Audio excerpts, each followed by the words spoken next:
All right. Hello, everyone.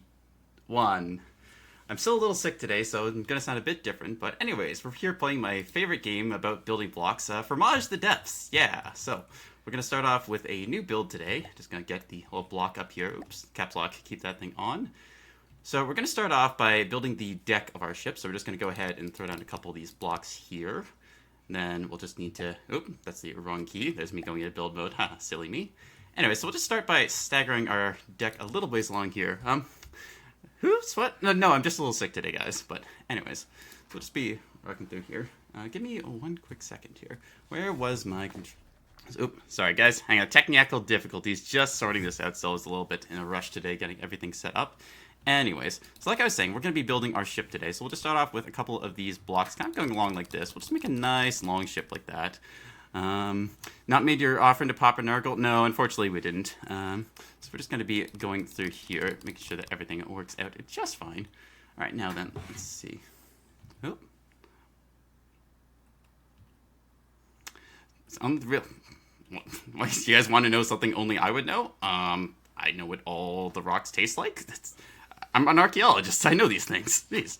Guys, it's just going to be a regular old stream today, so we're just going to do a little bit of stuff like this. Now, it's a little hard to stagger your deck with only one blocks, but unfortunately, Fromage the Depths does not have only one block setting, so we're just going to have to make our little shape here for our boat. This looks like a nice symmetrical build, so we'll kind of go with it this way. We'll just add a couple little bits out this way as well. We'll give this thing a little bit of just something kind of like here-ish. Like, we'll give this, this is going to be like a combination of like a land ship and also a water ship today, so we'll give it a nice little external piece along like so. There we go. Let's finish off our little ski here. There we are. So, oop, that's me deleting that one by accident. All right. So yeah, we'll just give it a little ski off to the side like this. Yep.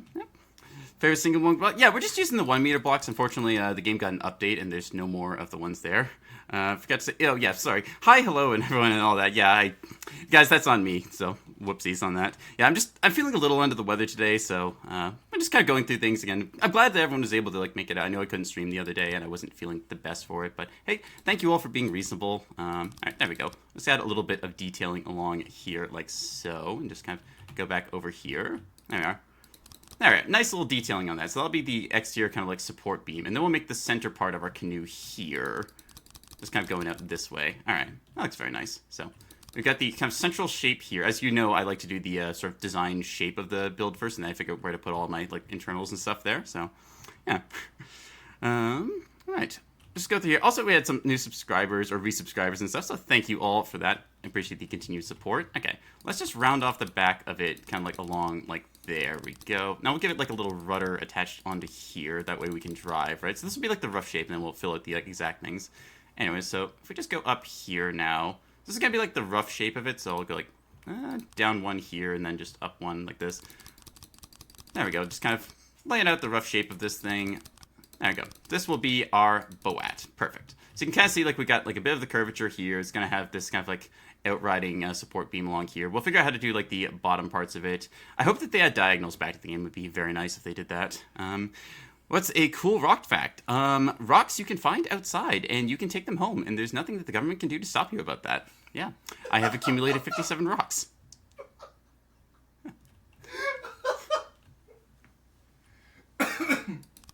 Sorry, just a little something in my throat there.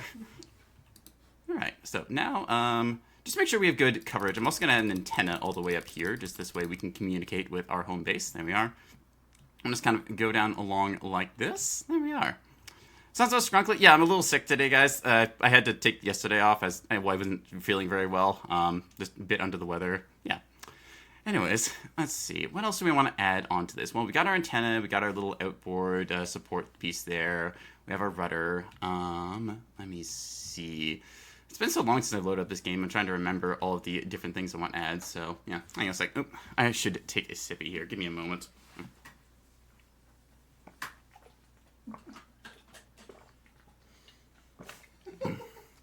Getting every place? No, I'm here. I'm not locked in a closet or anything else like that. I don't know what you're all talking about. Yeah. Both hands on together in the chat. No, Neko's not here. I don't know where he is today. He's on vacation somewhere. I hope he's having a good time with all that. Anyways, let's see. What else did we want to add onto this build? Well, let's think, chat. What are your ideas for this one? I like in the community involvement here, so sound weird. why are you guys gonna say I sound weird and all that? I'm just a little under the weather. I mean, do you make fun of someone being under the weather? I mean, come on. Jeez. All right. We'll just add on a little bit more kind of like character to this build. We'll just give it like a little sawtooth thing on the front here. This way it can like chew into enemy ships. It's kind of like a sawfish, right? So we'll just go about this away or so. There we are. Just add a little bit of staggering here. As you know, you need to stagger these things, make them uneven, because that way it looks good. There we are. All right, so we got our little shape kind of coming along here. Yeah, seems about right. Yeah. All right, what else do we want to do? All right, so I'm thinking we'll design this thing to try and ram into an enemy vessel, and then we'll cut them apart using this. Actually, hey, you know what? Maybe we'll give this thing, like, a jaw. Yeah, that'll look good. So if we go, like, up this way a little bit, like so, we can... Oop, there we go with the controls again. Let's do it kind of like so. There we are. All right, so we'll give it a little bit of space here. Then we'll kind of make it look like these teeth, right? So we'll go... We'll just do a long piece along like here. Perfect. I really wish they would add more blocks to the game. It's unfortunate they only give you the 1x1 wooden blocks. I mean, I know that like they're trying, but like, come on, guys. The game has been out for how long? They only have one type of block? I mean, it's nice and all, but really. All right, there we are. So we'll give it nice little saw teeth to kind of go along like this. This way that the enemy ships, when they see us, they will know that we're going to bite them and chew them apart. And this way it's kind of like a hacksaw that we'll just carve through them with. So, whee! Go all the way back over here. We'll finish off the rest of the whole shape.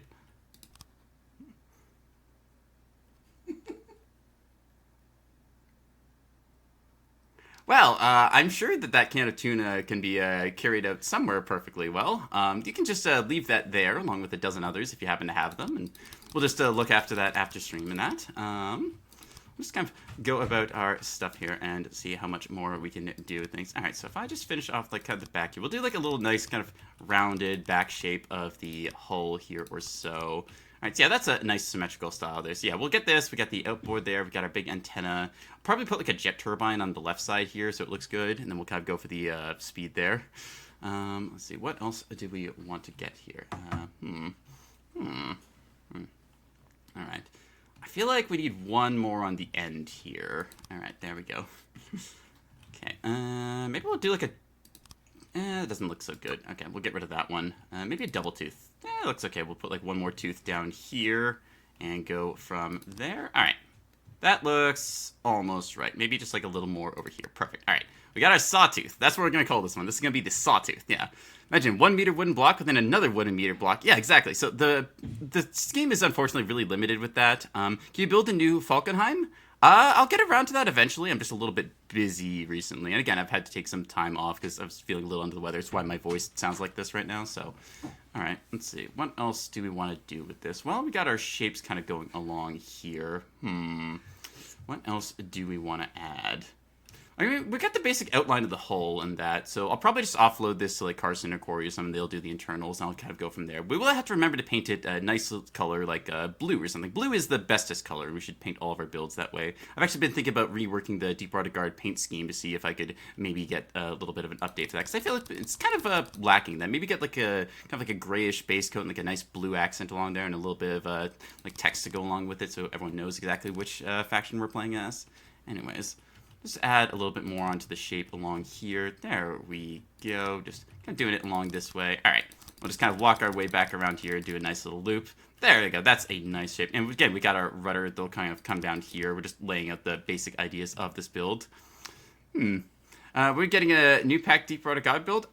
Working on that. No schedule for that quite yet. I'll let you guys know about that. Yeah. Anyways. So let's just keep these shapes going along here. Just kind of rounding out the back end of it. Yeah, okay. There we go. So we'll make it like, it'll overhang a little bit, then kind of like slope downwards and look nice. Yeah. I wish they had more than this, just these 1 meter blocks. It's really unfortunate the game's been out for like 10 years now and they haven't gotten past that technology. I told them repeatedly they should have a 2x1x1, but no, apparently you're not allowed to have those. Just 1x1s, so. All right. Now, okay, this wall here looks a little bit plain, right? Like it's just very flat, so maybe we can add like a window or something. All right. This wall's coming down, Gorbachev. Let's see what we can take out here. Let's knock this one out, add a couple of these on. We got some portholes, like so. There we go. All right, maybe we'll make it just like wide open. Sorry, chat, that's me coughing there. So, just do it like, oh, that was me messing with the controls again. All right, there we go. Make like a nice little. How wide is this one? Because we can do it like. Oh, we don't have to have this here. Okay, there we go. So we can get like a window set like here, here, and here. There we go. Okay, so we got our nice little portholes for like cannons or stuff on there. Yeah, we'll kind of keep going through there. Brain cannot process happily vocally. Hi, Sandream. How you doing today? Yeah. I'm just a little under the weather right now, so I probably sound a little bit odd, but I'm still doing From the Depths stuff. I promised you guys I would get some of my stream done, so we're just going to be working on what we can get through with things here. Just kind of finishing off this like rough kind of build outline shape. I know sometimes like everyone goes into a build with like a certain idea, but for me it's like some days you just kind of carve it, kind of figure out what exactly you're going to make with it, decides like, oh, hey, yeah, this is a good shape for this design. I'll just move over it this way like so. And we'll just kind of finish off with here. So the nice thing is that you don't have to stagger your deck if you just do a bunch of 1x1 pieces like this, which is nice that they added that new update, so they just got rid of all the old things, because everyone had to worry about staggering their deck before. So instead, just to add a little detailing, see how we've got these little holes here for drainage and stuff, we're just going to start staggering our deck a little bit with some load-bearing holes here that make the ship go faster. These are speed holes for anyone who doesn't know. So we'll just add a couple of these on along like so. There we go. Now this is to also keep these sailors who are going to be on board a little bit on their toes, because if they fall through the hole, really that's their own fault. So we'll just make sure that there is a nice even number of them across here. Because if you perforate this, it does also reduce the material cost since there's less mass to the ship. So yeah. Are we getting a deep water guard spaceship? Community has been waiting. Every ship can go into space if you put enough explosives below it. So I mean, really, it's just a case of like putting a cram cannon in the wrong spot and then pointing it downwards, and that'll use it. Use 1 meter reinforced deck. Yeah, you can do that. It looks nice on the weird lines of beams. I agree. I'm so glad they got rid of beams and stuff. All right, let's see. Peanut says meow. Well, I'm not sure why Peanut says tax evasion, but I'll take their word for it. Okay, this is going to be the portholes and stuff. Ooh, I just realized I put this 1, 2. Okay, so you know what? We're just going to have to, like, make our deck a little uneven. We'll just make the deck kind of go, like, above these, like, around here. It'll just be the little raised up part of it. We'll put that along there. And then we'll just kind of go like this. There we go. So that's going to be the rough shape. Once they reintroduce like slanted blocks so I can get like the angles and stuff and round this out, that'll look better. But we will keep those speed holes here because they're very important. All right. Let's see. What else do we want to add onto the sawtooth? Well, let's add this block here. I'll have to fill in that speed hole, unfortunately. Okay. The rough shape of this thing is coming together very nice. Oh, 2 stack with the redeems on that. All right. All right. Let's see, where else have we got with this thing? Gotta be going along here, finishing off that side. All right, so we'll also make this our little windowy thing here. So we'll just make sure, yep, there you go. That's gonna be like our rudder there once we get the bit. All right, so I feel like this is more or less the right shape I want. So I'm just gonna try and do a little bit more of the kind of like lower design here. We go like this. All right, so we'll just go down this way, and then we'll go down along this way as well. Okay. All right, that looks about right. What do you think, Chet? Does this all come together? What is it, Florston? I am what I is, and I do be what I am. So we'll just kind of finish off that rough shaping there. All right, there we go. That's enough space that we can fit a bunch of our internals, and we can also have them stick out the side for our jet engine mounting here next to our rudder. That way the balance is kept.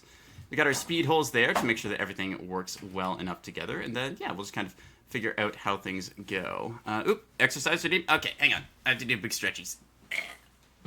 1, 2, 3, 4, 5. All right. 5 little sit-ups in the chair.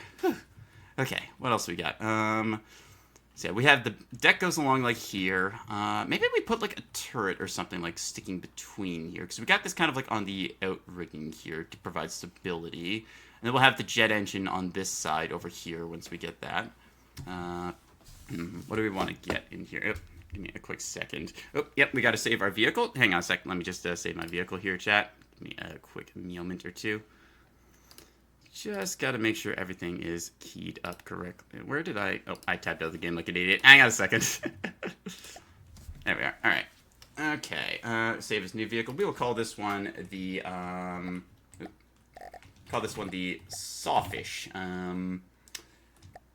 We can do better than that. The I have big a message Sawfishy. from the field. Yeah. I can say what I want and no one will ever believe you. Gravitas, I'm going to ding you for spelling on that one. Somebody please send Gravitas to kindergarten. We will see you finish your spelling exam there. But once you are ready... Sorry, chat. Still, again, a little bit under the weather and all that. All right, anyways, where were we? Yeah. All right, let's see. Anyways, chat, what else do you think this needs? Because, again, I'm thinking, like, jet turbine down here to try and, like, spin stuff around. Yeah. Mods, send that chatter to primary school, please. Look, I learned how to read Sin over my break. I think you all can, too. So... Sandream, thank you for the 13 months of Scribble. Very nice. Welcome to the channel again. Another month there. Appreciate all the support and that. Oh, looks like somebody lurked Neko. Okay, I guess Neko's lurking around somewhere. I haven't seen him at all today. I'm kind of curious what he got up to. He's a very cool cat and should probably be, like, on his vacation or stuff. He was saying he was going to send me pictures and stuff there, so we'll find out just where we go. I have a message from the field, Floor. I agree, Floor said. Floor indeed. All right, let's see. Neko's over by me. Oh, that's where Neko's. Okay, so Neko's hanging out with Arrow today. That makes sense. Just like Neko, he's in, like, Hawaii or something. Yeah, I don't know where he ended up. He sounded like he was going on vacation at some point, and then he just didn't really talk to me afterwards. So I was going to talk to him again, like, see if we could get something set up in future, but we haven't really seen him anywhere. I'm just going to make, like, the kind of rough, boxy shape here. I was thinking this would originally be the jet engine, but maybe we put, like, the jet engine underneath and have this be, like, a little nice balcony here so people can hang out here down below decks. All right. So we'll put in our blocks here, like so. So this will be like a little rear side balcony with the keel over there. That build will look nice. Yeah, running a game of Lancer for Neko. Shame Rory's busy. Yeah, it's, sorry. Again, scheduling, I got sick and I was having a kind of rough time and my voice is all messed up with that, so. Chef roasted into one of those inflatable balls, colored half red, half white with a stripe and take him out. Slub, are you trying to put me in a Pokeball? You know my leg stins are too long to fit in a Pokeball. Come on. Alright, what else do we want to add to this sawfish build here? I mean, it's kind of coming together. Like, you take a look at the profile here. You get the very distinct, like, nose shape of it. We got the outboard kind of stability support on there. We've got the antenna. Oh, you know, I just realized we got the antenna. We have to do the underwater periscope to spot submarines. So we're going to put, like, the rough layout. Put it, like, amidships here, and that'll go down a ways. This way we can put a camera on the end of this thing and spot submarines underwater, so it should be easy. Request luxury ball. Timer ball, take it or leave it. You take it or leave it, Arrow, alright? Yeah. Is less or better? I have a message from the field, :3. Ah. I colon your 3 too, M3. Alright, what else we got? When is roast? Roast will be in a little bit. I'm just kind of getting this idea out of my head here, so just, that's like 5-ish minutes or so. That would give me enough time to kind of figure out what I want to do for the rest of this shape. It's nice and symmetrical, which I really like here, so I'm going to keep it this way. After that, let's see, what else do we want to have? We got our antenna, we got our periscope, we got our sawfish there, we got the jet turbine that's going to go in below here once they re-add jet turbines. Again, it's really annoying, the latest update, they just removed all the blocks except for the 1x1, so I'm kind of disappointed with that, but again, I understand, like, they're trying to advance the technology, so they only had to do the, like, latest update for this. So, again, we get, like, the new shapes that we're going to be seeing. Eventually, they're going to add a 1-meter circle, which is going to be quite nice. So, instead of just doing, like, 1x1 cubes here, we're going to get a 1-meter circle, so we can just play with a little, kind of a collection of balls. If you didn't know, From the Depths has been secretly working for a long time to add roundedness to the game, which is a very interesting tech. This goes into a lot of problems, because, again, Rustin, From the Depths known for a block game. I have a message from the field. What do you got, Florston? Rustin, pronounce 3. Right. Yeah, can't wait for Sphere Patch. Yeah, good. The Sphere Patch, I'm really looking forward to it. Going to be a big update, but again, that technology will come when it's ready, and it's not going to come any sooner than that. So I look forward to the Sphere update, but as it currently stands, we are just forced to work with the 1x1 shapes, because again, they're doing all these updates, trying to get the Sphere Patch out, so we are stuck, unfortunately, with only the 1x1 right now. Oop, that's me pulling up the wrong menus to try and go up. Brolston, Sphorston, Ballston. I'm sure you all can come up with a better name than this. Come on. Alright, so we'll just finish off the front of the ship, be kind of like along here-ish or so. We'll just add a piece there and add a piece there. There we go. And then we'll just kind of fill this in as we please. Alright, we'll go like 1, 2, there we go. Alright, there we are. That should be nice and symmetrical. There we are. Alright, sweet. We'll take off a little bit. Not that much. There we go. That looks pretty good, yeah. Circular object, yeah. Alright, so I feel pretty good about the shape. We got our little kind of like holes on the side here. Oh, I did these ones. You know what? We're just going to raise the deck up a little bit. We'll keep these speed holes and stuff there, but the deck is now going to be a bit higher up, so we'll just kind of go along here, filling this in like so. There we go. Alright, and then we'll just kind of delete the layer below that one, so that way it ends up looking about right. Yeah, we'll just kind of go like this or so. Just kind of go along here. There we are. Whee. Alright, so we'll get all of that done, and then it should be on this layer that is our, or was our previous deck, so we'll just kind of plot back along through here. There we are. Alright, that way people can peek out the little portholes that we've made here on both sides, so we'll just kind of carve out the middle of this. There we go. So, yeah, like I said, you kind of carve out the shape of this thing and it ends up being a little bit taller than you might think it was originally going to be, but now we get a little bit of headroom in that, so... Ruston, I have a message from the field. Since Neko is on vacation, you need to meow at chat since we've all been deprived. Well, I know Neko's on vacation, but I can't do his meows quite as good as he can, so it's, hang on, I'll give him my best attempt. Meow! Sorry, chat, that's the best I got right now. My voice is kind of sick. Alright. Oh, hey, wait, hang on a second. They did add on... Wow, they added 3-meter slopes. Okay, wow, this is new technology. I did not know that they had this here in the game. So, clearly this has been a latest update. We finally got ourselves these slopes. So, tell you what, chat. Because we were just doing our next deck layer, let us go ahead. We'll just... Oop, that's me. There we go. Just gonna clear out all of this here. Should be like that. Okay, so now we'll just go ahead and stagger our deck along like so. There we go. That looks nice there. Alright, perfect. There we go. So staggering the deck here is going to be good. Let's do this like there, and then we will stagger it, offset a little bit more like that. Okay, there we go. That is... There we go. Perfect. Nice. So we'll add another one of them about, give or take, here-ish. There we are, that looks good. And then, right, we need to do one more over here, so we'll just kind of go along here. Sorry, chat, again, a little something in my throat. There we are. So do that over there-ish, like so, and we'll do another one. All right, that is a nicely staggered deck if I ever saw one, so we just need to finish off this, and then we'll kind of go on to the next stage. Roros is coming up in a little bit here, so just watch out for that. Yeah. All right, just gotta go here. Something in the throat. What, cat got your tongue? No, there's no cats here. I don't know what you're talking about there. Anyways, that looks like a very nice deck to me. So we'll just go and set it up kind of like there. Okay. That will be almost all we got. Again, I'm just going to offload this to one of the team to do like the final kind of detailings. They'll be able to get like the exact idea behind it. So if we have to cover up this one, so we'll just add another piece on top of there and on top of here. So the deck's going to be a little uneven, but honestly, I think it just adds characters to the build. So we'll just move ourselves up over to here-ish like this. 1, 2, 3. Put in another piece back here. All right, there we go. That deck is coming together pretty darn good, if I do say so myself. This one's a little too symmetrical, so let's make it a bit less so. Just add a bit character. All right, there we go. That is a nice-looking deck, if I ever saw one. Cool historical fact. Ooh, cool historical fact. Okay.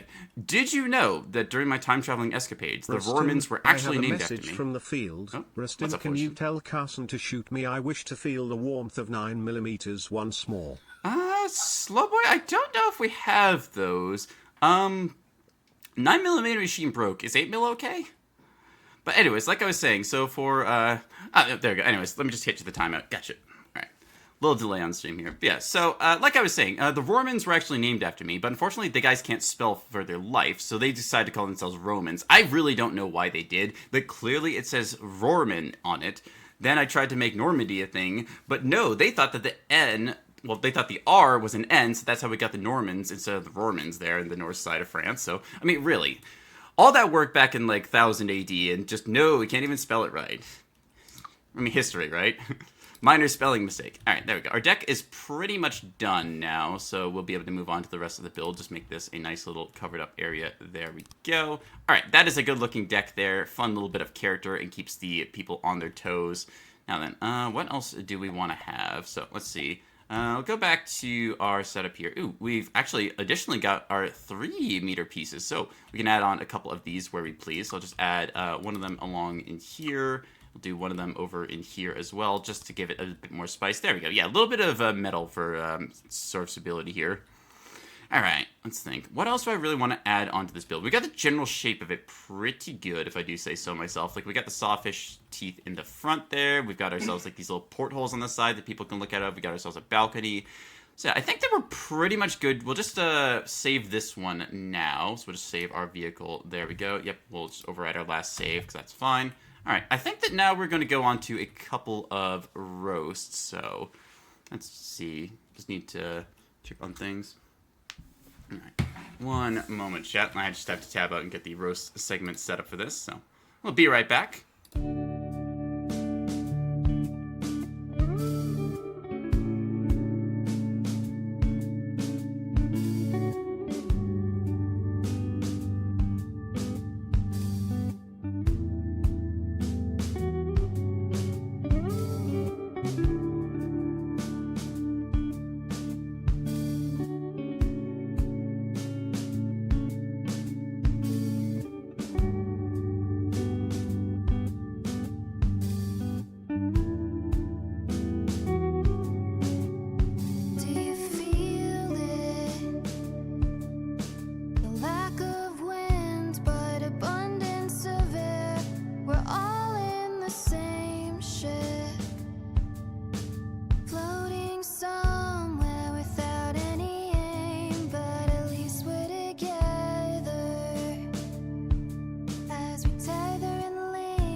Oh, I'm silly. I forgot to turn the microphone back on. Anyways, welcome to the Rorson Roast section. I obviously am Rorson, so we're going to just be checking out our stuff here. We'll go for our roast submissions. So first we got the AB4 Firebrand coming in here. Let's take a look at this thing. All right, so, interesting. Okay, let's take a quick little peek at this. So, slow down, you. Hey, come back here. So we're going to be doing this while it is flying around for the moment, just so we can get a sense of how it maneuvers and that. And then we'll just give it a moment there. All right, hey, come back here, you. There we are. Just gotta lock on to it, and we'll take a look. So yeah, we'll see this thing flying around. Okay, big belly gun on this thing. I do kind of like that. Yeah, interesting little aesthetics. Got a nice little cockpit in here wrapping around. Ooh, twin-seater on this thing. Okay. Got your turbine intakes on this one. Looks like they then feed back into two propellers. Interesting. Okay, you've got like your 8 kind of piston engine along here. Looks like you got some Are these bombs or torpedoes? These are torpedoes, it looks like. Okay, so got a little bit of interesting payload on there. You've got your elevators in the front here, and then you've got in the back side over here your rudders and stuff. Very cool. And then you've got your ailerons on the side here. Okay, so nice little vehicle here. I feel like the wings maybe are a little bit small for it, because a craft like this is going to need a decent chunk of lift since there's so much mass in the center piece here just holding this cannon. So maybe extend the wings out a little bit more and give it a bit more lift in terms of that one. I do kind of like the design, though. There's historically, I believe it's a Japanese, or maybe it's a Chinese aircraft that was trying to do this in World War II. So the design's kind of cool. You get the nose coming to this kind of like peak here. So the rest of the vehicle is kind of rounded, but this feels like it comes to a bit of a odd point the way you've got that one. So maybe see if you can like find a way to change like the tip of it just a little bit, because I get that you're trying to go for like the limitations of the shaping and stuff. This is clearly an older build, as this was from the previous update before they had removed all of the blocks besides the ones I was showing in the previous build section. So yeah. All right. Let's see. Besides that, though, yeah, kind of like what you got going on. Got the big gun. Let's check the sizing on this one. This is going to be okay. 179 millimeter. Okay, decent chunk of recoil on this. Firepower. Yeah. Okay, so you get a decent rate of fire on this thing. How'd you do the internal of this? Let's take a look. Okay, so that's just all stacked up in there, and that goes into the ship. Okay, cool. All right, well, yeah, just maybe like extend the wings out a little bit more. Besides that, the build looks pretty decent. You've just got your engine in the back here, a very nice kind of central line thing. Yeah, let's go on to the next one then, shall we? I'm just gonna destroy this one here, and then we'll load up our next guy. So we just covered the Firebrand, then we're gonna go with the Twin Horn over here. No azipods. Okay. Let's load this guy up and take a look then. Oop, just gotta crunch. Alright. Should be able to go along. Oh, there's my camera control things going. Give me a second. Alright. Well, okay. Apparently we are on our side here. 1 second, I messed up the camera. There we are. All right, let's take a look. We got ourselves a not the largest boat. Okay. Interesting. You get quite a bit of stuff going on for this one here. So yeah. So the main thing that draws your attention is these missiles in the front. Very much a kind of RTS unit where if we take a look like way out, if you looked at this thing in say Supreme Commander or something, you'd immediately notice like, oh, this thing is missile launcher on the front. So that kind of like telegraphs what is the intent behind this. These are nice looking missiles. You got the fins on them. Okay, so that's okay. I see how you've done this. So yeah, it's Okay, so you've got the fins on multiple sides. Oh, those are kind of clipping in there. You see that? How that's clipping with the main tower? Okay, so if you're going to have the launchers like that, you might want to like space them just a little bit further out so you avoid this clipping issue here. But besides that, the missile itself looks pretty good. You got kind of the nice contrast, like the bright red tip, so it's very clearly telegraphed. Like, yes, this is a missile. You can look at it from a distance and be like, oh, I know what that is. Like little strips around that. You got the radar set up over here. So again, this like screams RTS unit. So you could, in theory, take like if this was say a game with compounding, like not compounding, like modules. You could swap in or out something like Stellaris. You could take that turret in there and like swap that thing around. Sharp pointy enemy will be scared. Yeah, okay, I see what you're talking about there, chat. You raise a good point. Anyways, I like the missile launcher in the front. It's very much kind of the central focus. Behind that, looks like you got yourself a bit of a CWIS turret or something along here. Okay, so you got a couple of these things. Yeah, got your barrel going along here. It's just going to be kind of set up. Okay, so the idea is like you've got your gun here, and then this is able to shoot over top of it. I will say, like, the angling is like a bit of concern because like you've got this like rocket over here, right? And this thing is clearly able to elevate in some, or is like it looks like it's supposed to be able to elevate. So because you've got kind of the design there with the gears and stuff, makes it look like this thing will be able to point itself upwards. That's also another thing. Like maybe like just take this armature and put it a little bit further out because if these are supposed to be able to elevate, then these gears would get kind of in the way of that because just the angling. So keep that in mind. You got the nice hatches on here. Your deck is like a little plain. Like there's some detailing to it, but there's not like any like loose kind of bits around, so like maybe add a little personality that way because it's not a bad design. It's just very symmetrical and like unfurnished. So maybe think about that a little bit. Anyways, going past the gun, we take a look up top. We have got our kind of electronics up here. So you got various radar dishes, spotlights, that kind of stuff. This is asymmetrical, so nice to see that. We got our rangefinder over here, and then we got this other style one here. So we have differences there. Yeah. Yeah, my voice is, I'm sick right now, so, Estrorston, no.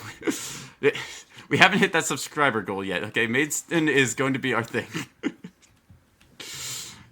I'm just joking with them. Anyways, yeah, we got our twin little smokers over here, so that looks quite good. Alright, let's see. Inside, we got our kind of command and control center in here. Okay, nice. Got these lawn chairs here for our crew to relax comfortably with. Okay. Symmetrical insides as well, so I'm not sure if you could like do too much over here. Okay, so you've got your controller here-ish.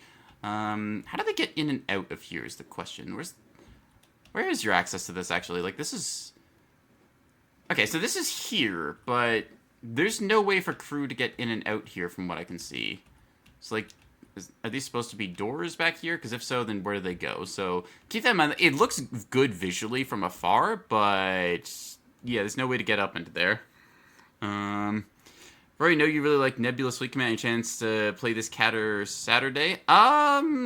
Unfortunately, no. My schedule, again, is like very, well, like you just said, my schedule is very nebulous in that, so the crew is sealed in the bridge for life. Ah, okay. Yeah, so I guess this is just going to be like you deposit 3 crew members here, and then eventually you're going to scrape them out with a spatula and go from there. Alright, looks like you got some vertical launch cells over here. Guess you got some 2x2s going in here. Let's take a look. See. Okay, so you can actually see the internals of these missiles in here. Alright, so this is just a little 6-slot VLS. Very nice. Alright. Yeah, just not much to say there. You've got your missiles inside. They kind of do what it says in the tin. It's just a missile launcher there, so you can do some indirect strikes. So it looks like you've got the style for like in the front there, the direct missiles, and then your indirects kind of in the backpack here. You got yourself another gun kind of coming over here. Okay, so this is meant for like anti-air by the looks of it. Okay, so nice kind of little setup there. You can rotate around a bit. Then you've got your kind of like depth charge launchers over here, and then just looks like general deck stuff. And then you got your flag in the very end. Okay, how is your propellers looking? Let's take a look over here. So no azapods. Now, I'm kind of wondering, was there a reason you decided no azapods, or you just weren't wanting it, or, yeah. Neko does sound like Roar in lower pitch. I'm flattered you guys are comparing me to Neko. He's a very nice guy, and a person you should give all of your tunas and headpats and stuff to, but... Yeah. Rustin, I have a message from the field. Rustin, what is your detailed opinion on the Rolt? On the Rolt? It's there. You said no azapods last time? Ah, okay, sorry. I've been a little bit sick and kind of forget all the specifics I said. Yeah, alright. No azapods? Alright, fair enough. Then you just got your engines, and then you'll just do your drivetrain into here, where your motors will be and all that. Okay, and then just kind of your internals here. Alright, try and keep moving along with this one. Let's see. Oh, wait, hang on a second. What are these? What do we have here? I wonder, what are these? Okay. Alright, these are connected to... So these are just exposed on the bottom, huh? Interesting. I thought these might have been propellers at first, but no. You've got fins on this thing as well. That's, okay. The fins are an interesting choice to this one. Let's take a look further back here, and then we'll move on to the next one. So yeah, you've got, like, the maneuvering fins, a little bit of the detailing on the sides there. Okay. Well, that's interesting. You got your sonar on the underside. That makes sense. It's a very flat bottom. You might want to take the bottom, like, a little bit deeper than it is currently, because it kind of feels like you just cut this thing off. So, like, maybe add, like, another layer or two, because if you're worried about stuff poking out, then you can get a bit more depth to that. I don't think you'll need those, like, little elevators on the side here, but... Alright, yeah. I kind of like where it's coming together. It looks decent in that. Yeah. Alright, let's just go ahead and destroy this one and move on from there. We're looking for... So we just did twin horns. The coffin nail. Okay, let's see what this coffin nail looks like. Just clear out of this. This is a... Oh, okay, I see what you've done here. Alright, so it doesn't quite show up right, but I kind of understand. Now, chat, let's play a game called What Does This Resemble? I wonder, can anyone give me a suggestion here at all? Just maybe an idea or something. Chat, do you have any ideas? Yeah. It's very nice and crunchy across the top. Why is it kind of... Does anyone else see that at the top there? What is with that? Why do I have hair, like, at the top like I'm a Street Fighter character? Anyone else seeing that? A little, like, wide open top there? Alright. How did you even set this up, anyways? Okay, so you got clearly a bunch of, like, piston engines driven along there, just these projectors going. Okay, so, interesting. Yeah, that's just the roar rangefinder. Ah, okay, got it. It's the antenna roar. Yeah, got it. Or the roar whatever you want to call it. Okay, yeah. I like the looks of it.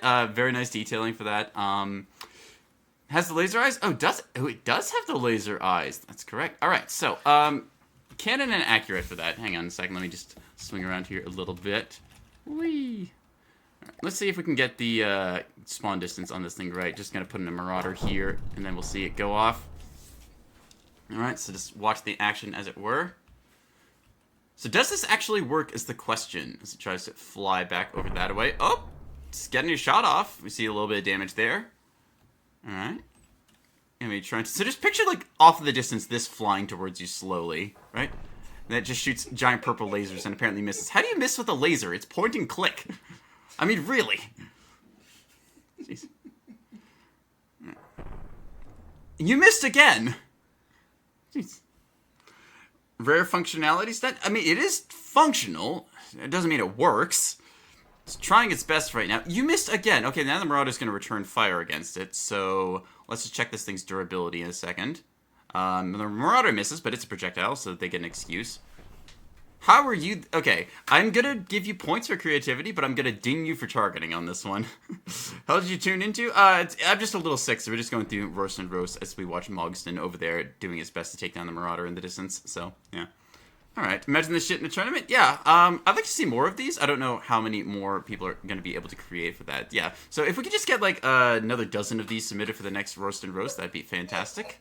Alright, anyways, let's just, we'll just clear out this and move on. But yeah, great build. I want to see what else we get there. Completely normal stream? Yeah, it's a normal stream. I'm just a little under the weather in that, so let's go ahead. We'll load up the next vehicle, the Coffin Nail. Now we get the E2 Mo on this one. Okay, let's just close out of you, so... Take a look at you. All right. Ooh, big paddleboard in the back. Okay, interesting little detailing on there with those spiky balls. See when this thing hits the water how well it does. Okay, so you got these guns on the side. Ooh, those are interesting little broadside turrets. Okay, Asymmetry across the back here does make this look very nice. So we got our little bits of kind of detailing along here. The flags, okay. Yeah, we got the flags on there. Okay, yep. Paint scheme, kind of cool. Get a bit of the contrasting colors along here. Let's take a look. Oh, you got a... Oh, this is interesting. What do we have here? Okay. So you got your own little kind of craft here in the front. This is... Syrup was here, apparently. Okay, so thank you, Syrup. You got these guns along here, and then looks like a little bit of munitions warnings on there. Okay, so this is meant to be kind of a carrier of sorts for that. So kind of a battle carrier design. So you've got the broadside availability there. You've got your central engine housing. You've got the ability to bring stuff across here. Okay, so you've got like your hangar deck doors that go in here. And does this lead anywhere? No. You've just got your kind of like nothing going there. Okay, so it's supposed to look like a hangar, but there's not really anything inside from what we can tell, so that's unfortunate. But yeah, you get the craft, though, that lands, so that's interesting. Maybe it's like the crafts are meant to be stored externally, and those are supposed to be like personnel stuff in there. All right. Let's check the underside. That looks like an up prop if I ever saw 1, 2, and 3. So we're going to be sending you to the dungeon for that one.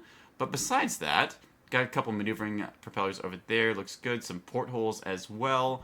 All right, bunch of machine guns on the deck here. So yeah, just very symmetrical style for this thing. I do like how you kind of got this offset, though, the smokestack here. So that way it doesn't make the whole build symmetrical. It's nice that you didn't put that down the middle here. So I appreciate that. It adds a little more character to the build there.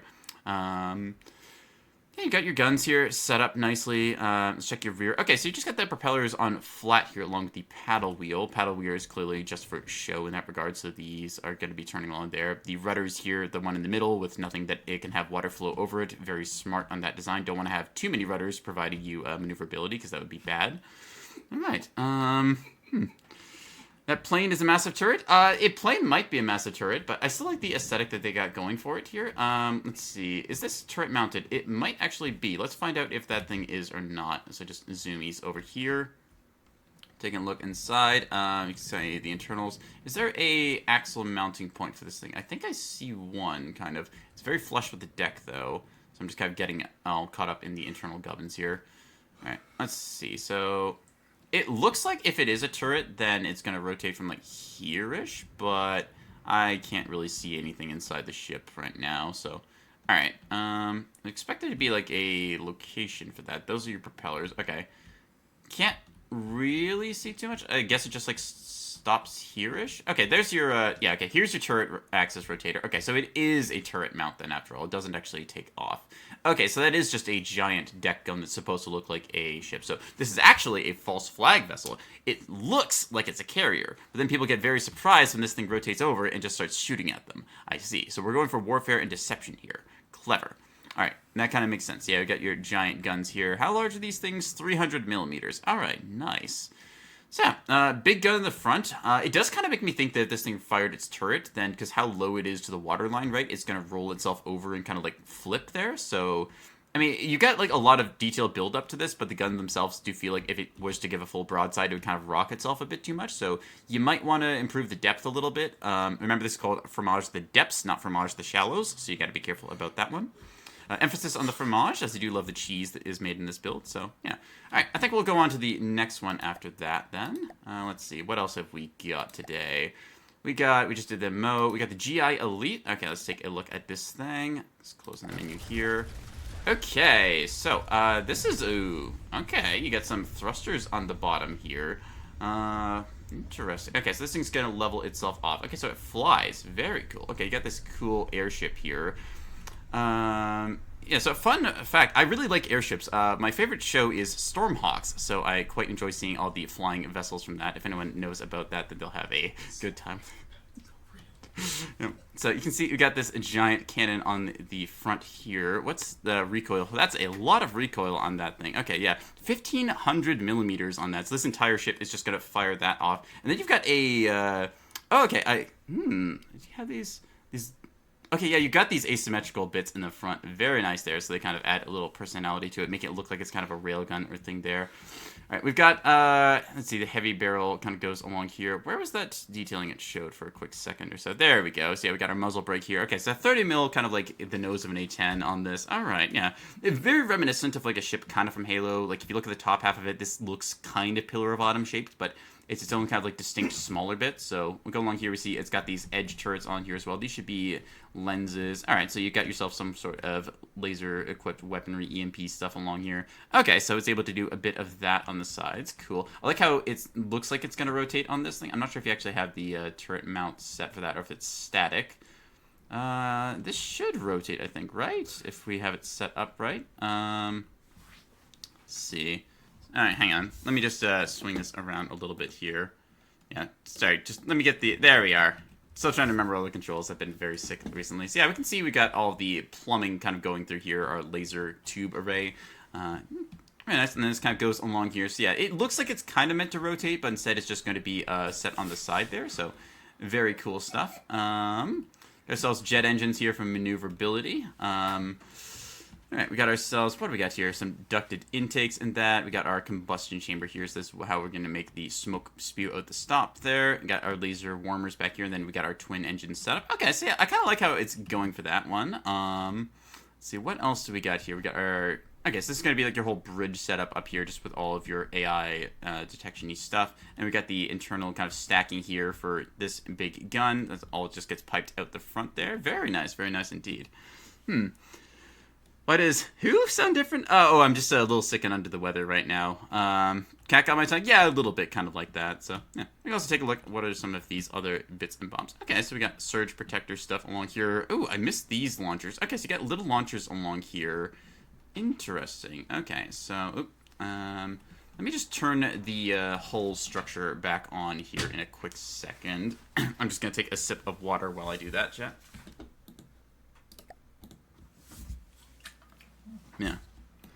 Your PC ended itself? Oh, that's unfortunate for you. Alright, let's see. So yeah, overall, like the ship a lot. Very reminiscent of something you see from, like I said, Halo was a big inspiration. You might also, with the orange thrusters here, see something like this in a game that I'm so fond of called Space Engineers. Yeah.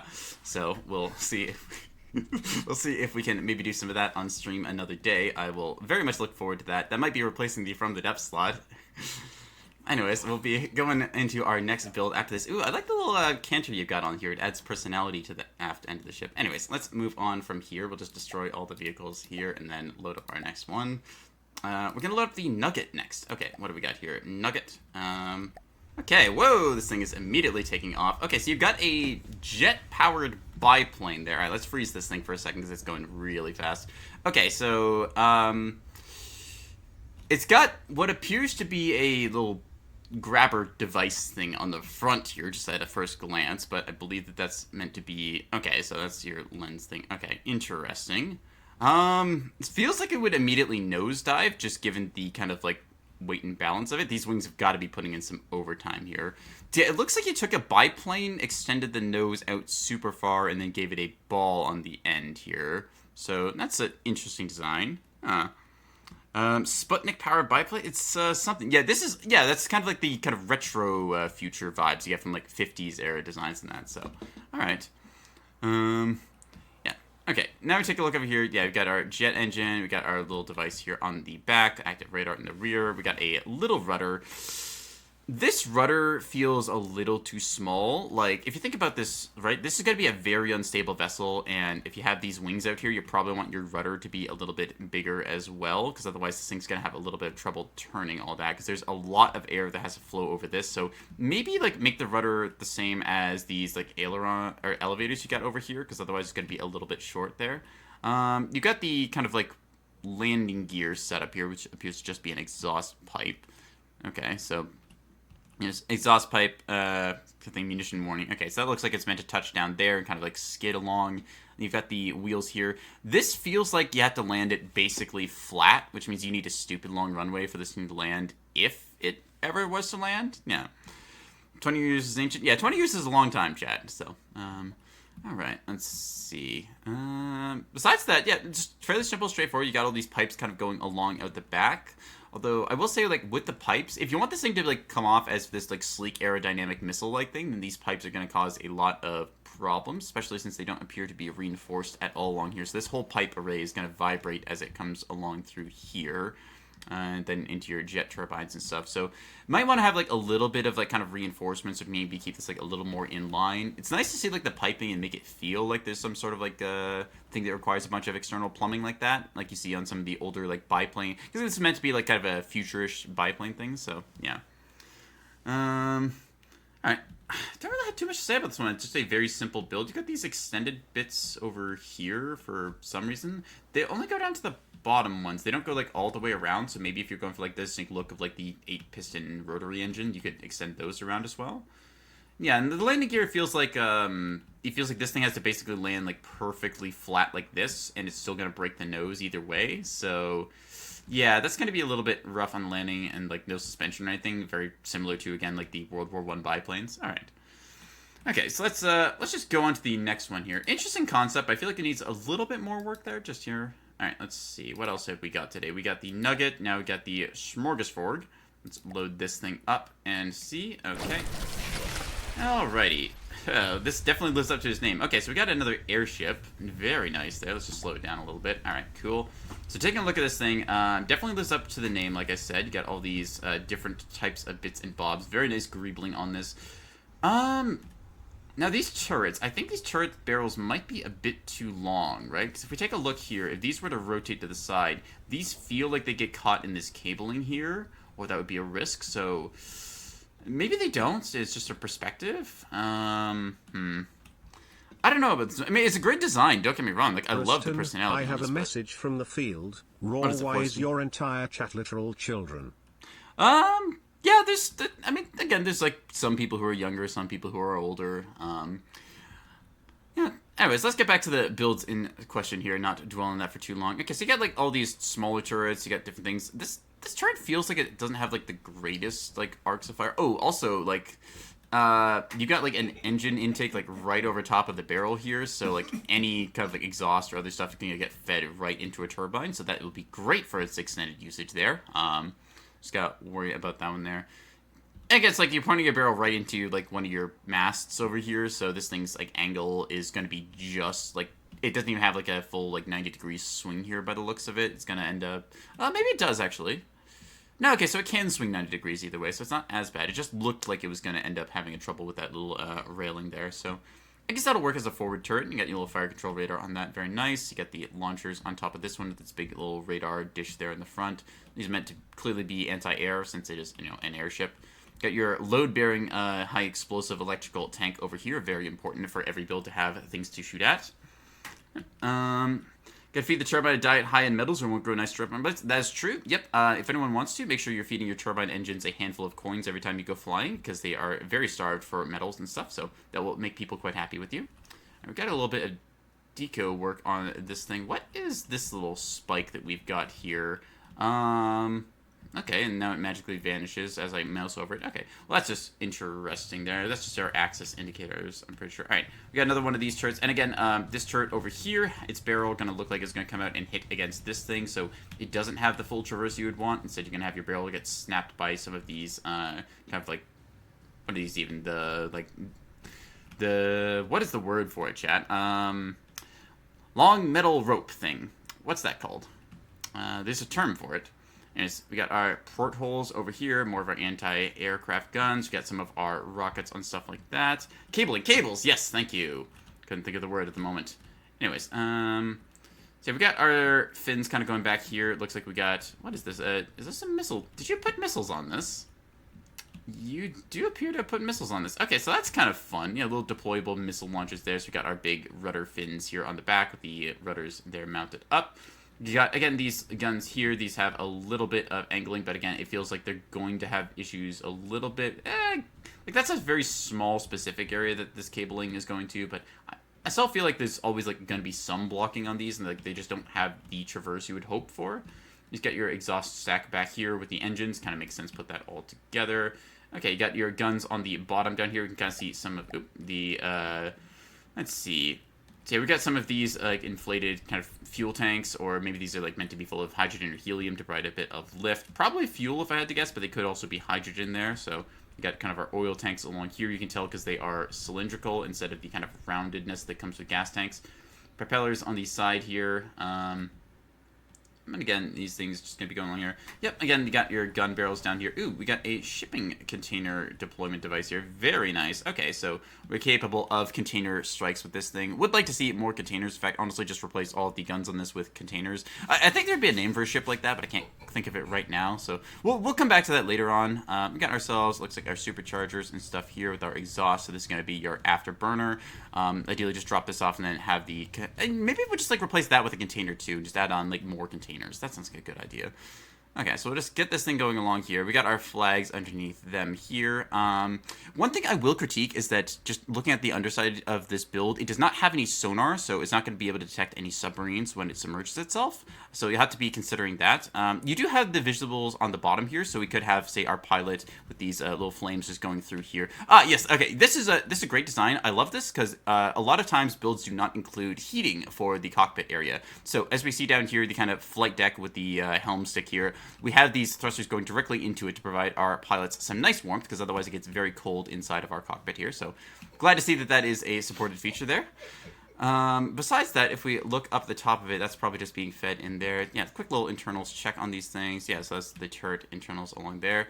Yeah, we've got our secondary deck up here. So again, we have the underwater observation deck down there, so we can dip into the water, spot those submarines, and then drop a thing on them. Then up top here, we again have our load-bearing chairs here, along with our cockpit controls.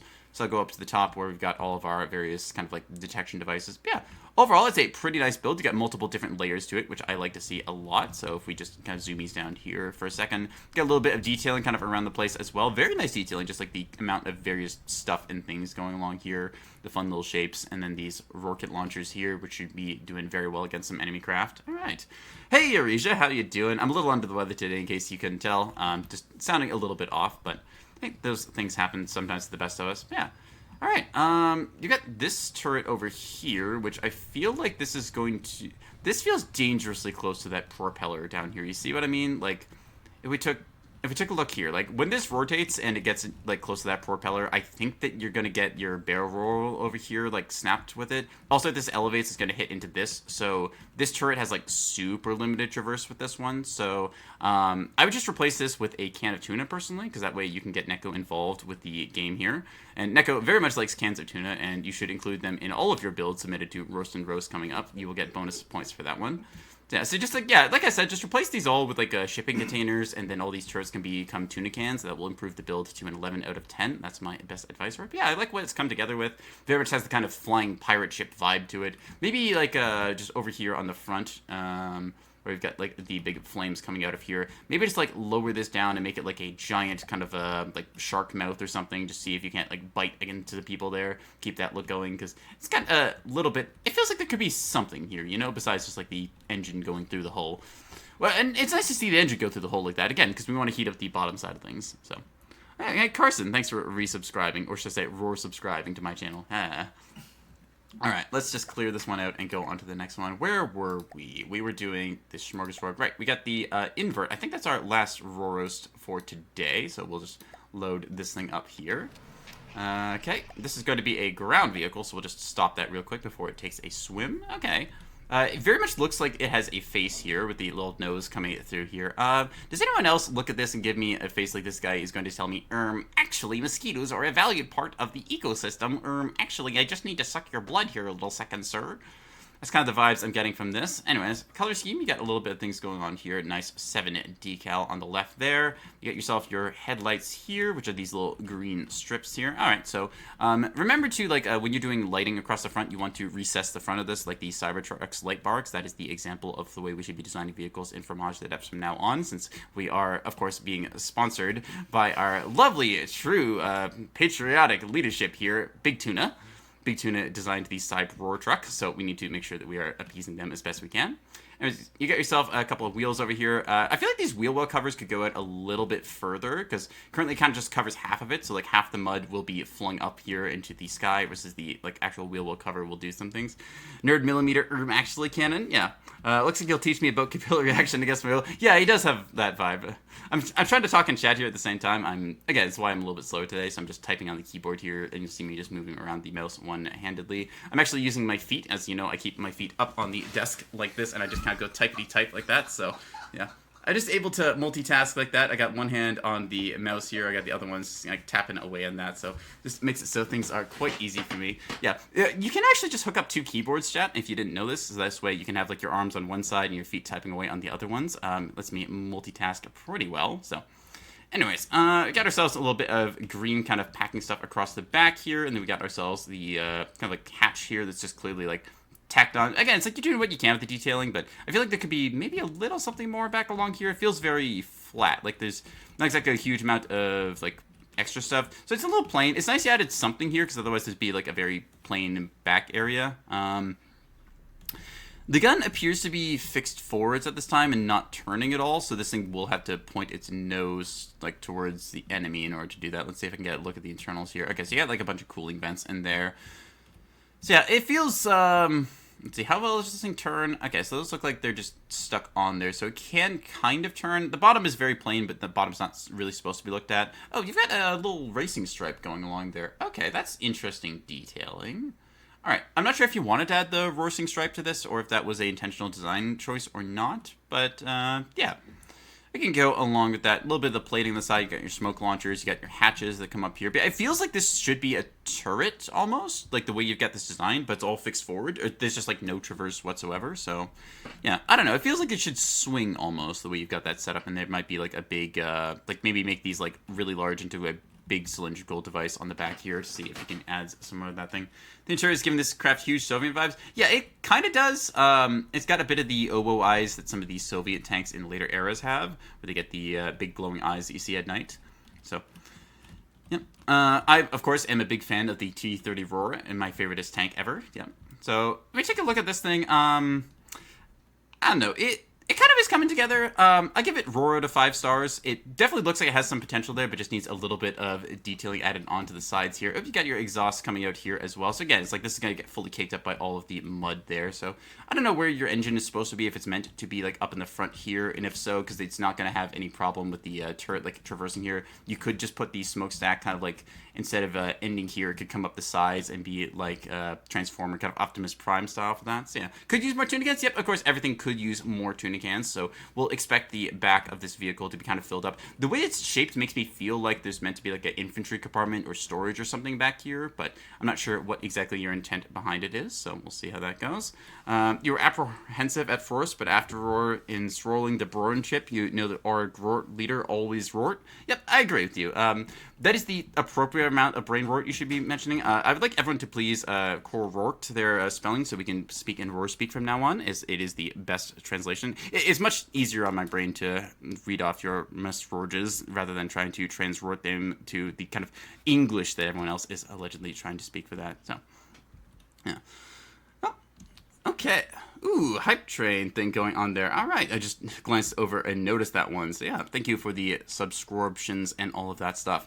All right, I think that's all the Roar roasts for today. So if we just take a look, is there any more that we had? Nope, that was the last one. So again, thank you everyone for your subrotions. These have been very nice to kind of go over and provide some build feedback for. Yeah. Steal Nico's tunicans? No, don't steal Nico's tunicans. He would be very upset about that and probably like mail you a pipe bomb or something, or lock you in a closet and then throw away the key and stuff and then take over your stream. But that would never happen though, right? And it's, yeah, Rasai is Boris Krot leader. Yes, I agree with that. Drink more water. That's a good point, chat. Everyone take a big sippy with me. That feels a lot better. My throat was very dehydrated. It did. All right. Yeah, I think that what we'll do is we'll kind of pivot from here, so we will be back in a little bit, but let me just swap over and stuff there. But yeah, thanks for the subrotions to Roast and Roast. We'll be right back in a second. Slow floating under the stars now. It's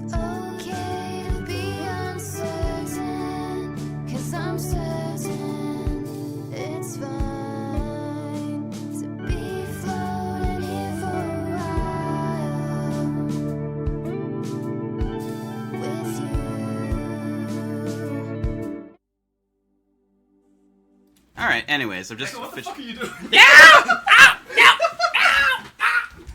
Don't cheese me! No! Not the cheese slice! Out you. Hello, everyone. How's it going? So, how's everyone doing? So, no, I'm not telling you to leave. Neko, get back. I was telling you to close the door. All right. So, everyone, get this guy out of here. Don't worry, Neko.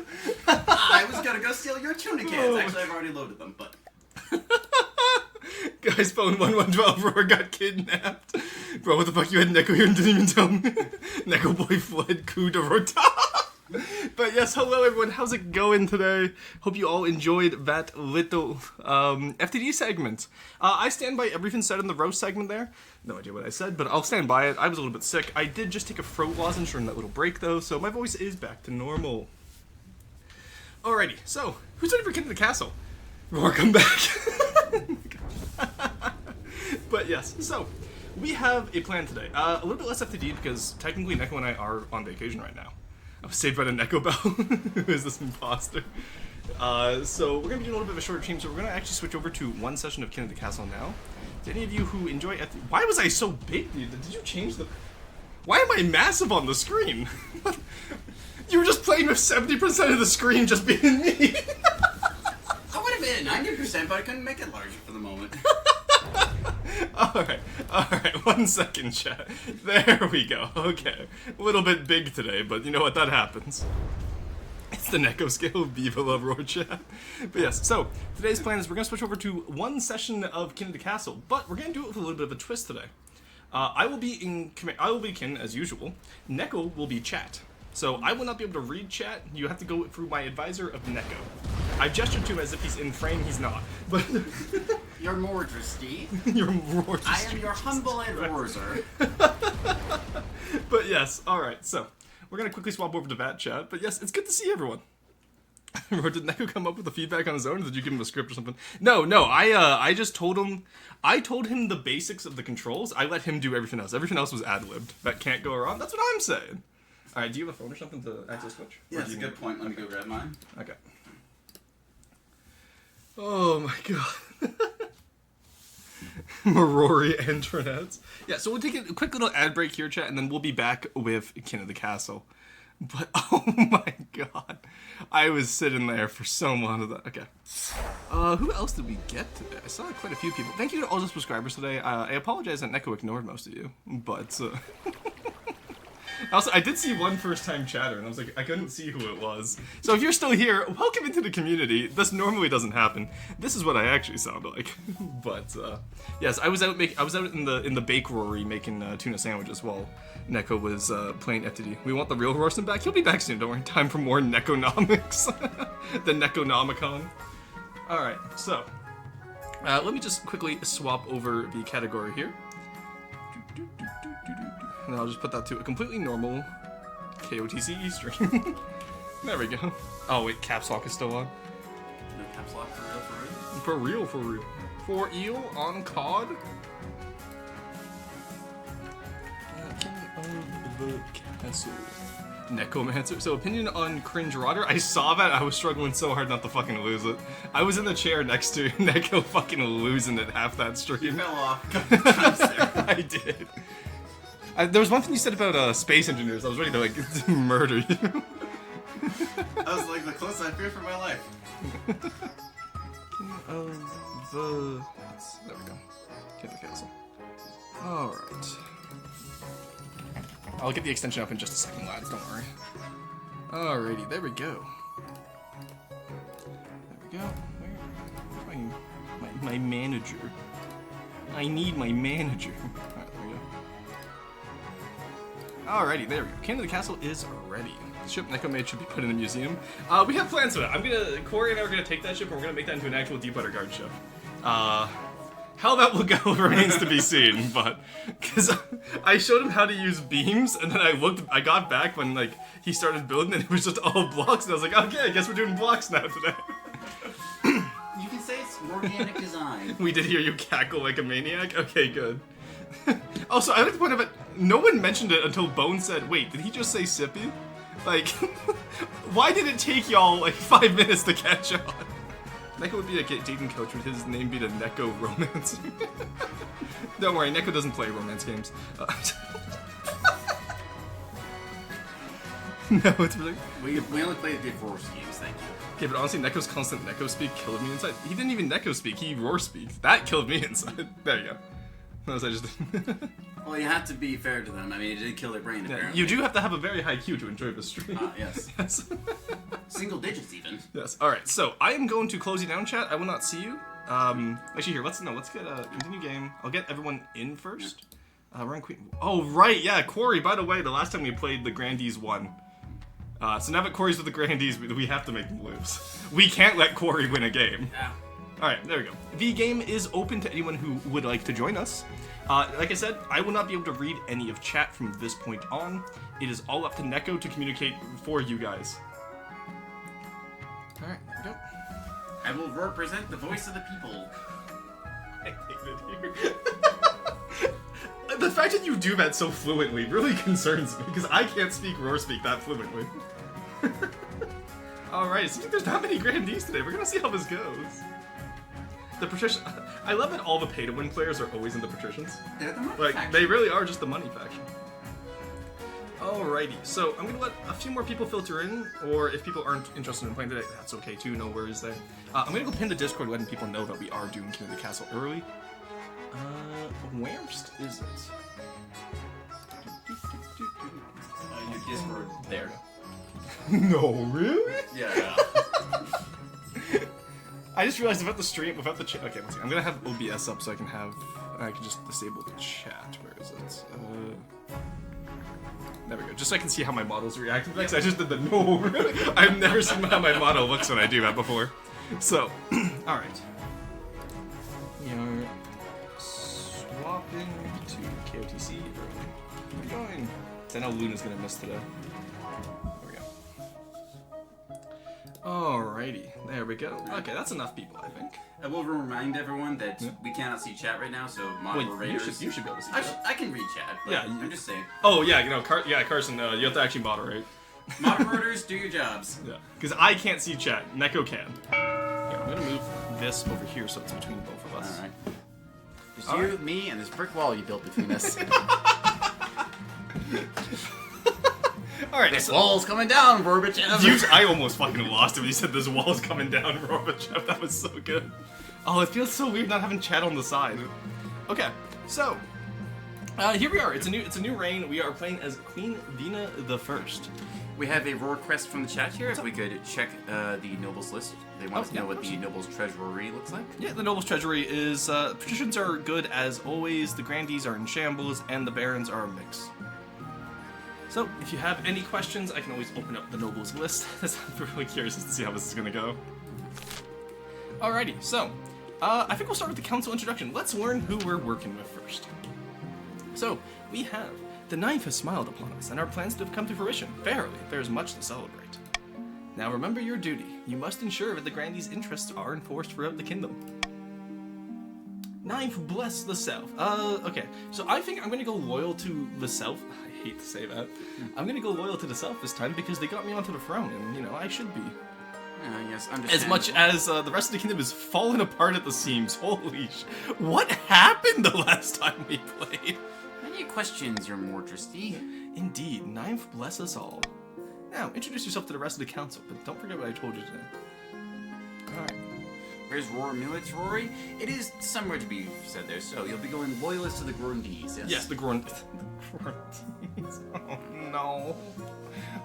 Pleasure. Do you want to do the nobles, or do you want me to? Because I know... You can do nobles. Okay, yeah, because I was going to say, I feel like chat and nobles might be a bit much. Yeah. Alright. A pleasure, your august majesty. I hope to see our kingdom prosper and grow wealthy under your reign. And the Barons of Marsh. Hail and well met, your majesty. Under your leadership, we'll whip this kingdom into shape. I don't know, Barons, you're pretty poor right now. You have no military. And with that, the introductions are done. The council hall immediately fills with raised voices. Meanwhile, what do you think? Should be a good little queen and do as she's told. Too early to tell. We should have a backup plan, just in case. You okay? Chat. Does chat have a message? Chad is just considering things. They're saying they have faith, steel, gunpowder, the kingdom is dead. And just the usual musings, your majesty. Just the usual grumblings of the nobility. No worries. They're just small folk. We don't have to worry about them. Your Majesty, the history books do not look kindly upon usurpers. Unless, of course, they prove themselves worthy of the throne they have stolen. When you die, how do you hope this kingdom will remember you? Well, obviously, I'm from the south, so I want to be remembered as a saint. Because every time we click this, nothing has ever gone wrong. Yes. Nothing has ever gone Surely right. not, your majesty. Suggest over the next few years, you focus on improving the kingdom's overall faith as much as possible. Once you have an heir, I will return to discuss how your ambition is progressing. Good luck, your majesty. And time for the coronation. So, for those of you new to this game, who may not have seen this before, this is our first segment where chat can interact. If you want to, !join in chat. Your Majesty, you may have won the throne from Queen Helena, but you must still answer to the council. As a tradition, they'll decide what happens at your coronation. It may be for the best, Your Majesty. Shall we call the noble? Alright, so this is the voting screen, chat. So I'm gonna let you all discuss it. Neko will... Oh, 1 second. You're on there. Why were you letting me tell me? I didn't realize. I'm sorry. It's this one here. That one. And then I believe...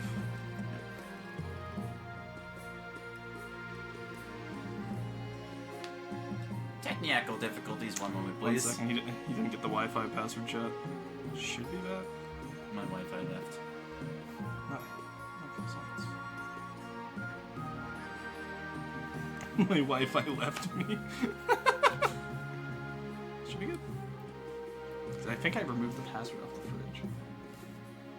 Okay, 1 second. I'll be right back here. You talk to chat.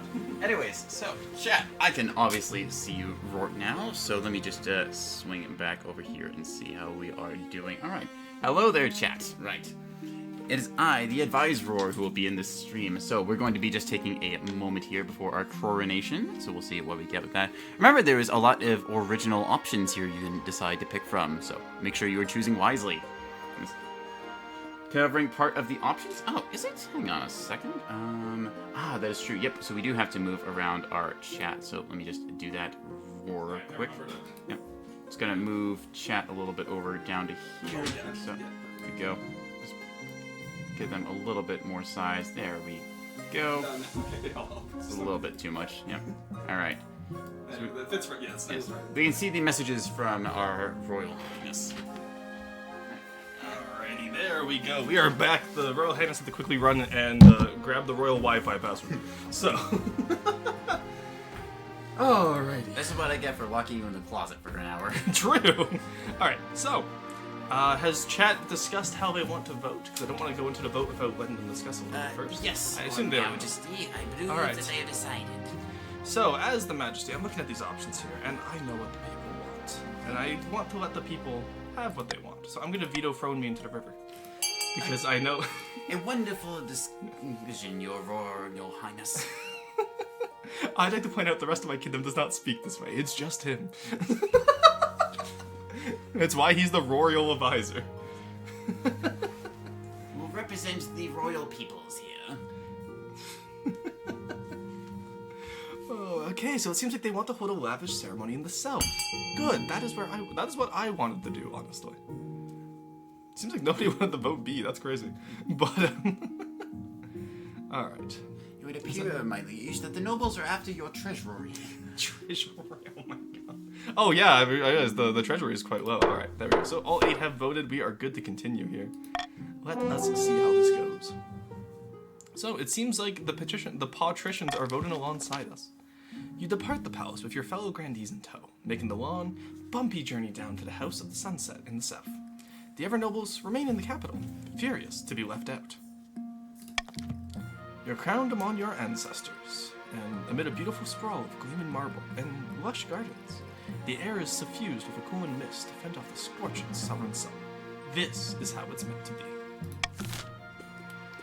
Alrighty, and with that, chat, Season 1 of Queen Bina's reign is a go, and already, honestly, we can see the advantage of having an advisor. Look how the kingdom hasn't collapsed yet.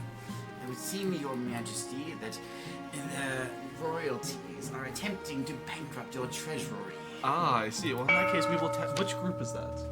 We will tax them forthwith. Curious. Allow me to see the nobles this Here, time. 1 second. I got the list here.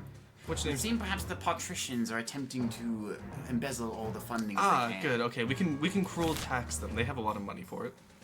Bertha of the Slowboy dynasty, a legendary former bandit, stands before a blazing hearth, roaring with arms outstretched. When have the barons of the march backed down from a fight? Never. They have zero military. They back down quite regularly. I know you'll do whatever it takes to put you, your rightful queen, on the throne. Alright, so this is where the barons of the march are allowed to submit what they want to do to try and ruin our glorious kingdom. Reminder, only the barons are able to vote in this one. Alrighty, let's see what this is. Ooh, they want to take a propaganda at that lower stability. So we have a good look around in England. Yes, it is. Oh, fair enough. So they want to have a nice proper look at lower instability, I see. Of course the barons would vote to ruin this kingdom, not like the staunchly loyal grandees. Nuts. Which hurts me to say that. So, look, we have three factions, Your Royal Highness: the barons, the grandees, and the patricians. I thought they were the patricians. I thought. There's only four Neko's chance. Oh, okay. Oh, okay. That's when Neko's in charge. Yeah, what happened to They're that guy? I spreading miss him. propaganda, Your Highness. Taking a propaganda at these wars. The barons plan to persuade the population, but only a charismatic general can protect them. First, the common folk must be afraid. To advance their scheme, the barons must lower stability to 4 or less in 3 seasons. Alright, let's see who's next. Justine of the Markson family, charismatic coastal prodigy, scribbles with a well-used quill on a hardwood desk, speaking calmly. Fellow patricians of the coast, my claim to the throne is far more legitimate than that of Queen Vina. Something must be done. Alright, so, patricians, this is your chance to vote. Let me know how it goes for you. Let's see what they vote for. They have a choice between sorcery, doppelganger, or conspiracy. It seems they are not united, Your August Majesty. No, they're gonna have one vote split it. It's gonna be curious as to which one it does. Ah, there's Markson. Alright, raise on authority. Sorcery appears to be their scheme, Your Highness. Sorcerer. Oh god, this is just a verbal flashbang of a stream. Voting has closed. Let us see what they choose to do. Choosing sorcery. Magicians plan to make a bargain with a wizard. Even mortal spellcasters seldom get involved in political squabbles, but perhaps the queen was considered a threat to their autonomy. To advance their scheme, the Persians let's raise authority to 5 or more in 2 seasons. Well, shit. Alright, now it's up to the grandees. Zane of the Gravitas lineage, powerful southern orator, stands bathed in sunshine, speaking softly. Praise be! Vina now sits the throne, and the grandees are in charge, but the other regions will already be scheming to depose her. Do we stay loyal to the new queen, or cut our losses and put me on the throne instead? I will say he is holding the flower, but let's see what the grandees decide to do. Because I believe the grandees are the smallest group right now, because Corey's not back yet. Oh god, if Corey joins, we have to ally with Corey. Indeed, unfortunately, the grandees appear to be diagnosed with 5'11" in this stream. Alright, fervor or loyalist? Let's see which, I think it's a 50-50. Oh, okay, so they are not being loyalists. Indeed, a few months into the luxury of the palace, and Queen Vina has already forgotten what it means to be a true servant of the Ninth. Regrettable. Grandee claim that Zane has been chosen by the Ninth God to be the next monarch. They have promised the first miracle, food for all. To advance their scheme, the grandees must raise their farm into 5 or more. You guys are too poor for that. Alright, let's get this broad. Alright, so, those are the free claimants to Queen Vina's rule. It seems like even when the grandees win, they don't want to win. It's crazy how they have a knack for shooting themselves in the foot. You know, I'll grab revert. Actually, advisor, what do you think we should grab here? My liege, may I recommend reverse voting to befoul these nobles who have no loyalties, clearly? True, and they can't read, so like, I feel like this would work. Indeed, sire. We really should invest in education in our kingdom. It's been a real issue. Literacy has been a consideration. Literacy rates have dropped by 75%. Alright, so we have free events going into the summer season. We have the Honor Guard, Bankruptcy Looms, and an untimely death. Okay. So treasury's all gone. Apart from raising taxes, we have precious few options. Get a bank loan or sell off the crown jewels.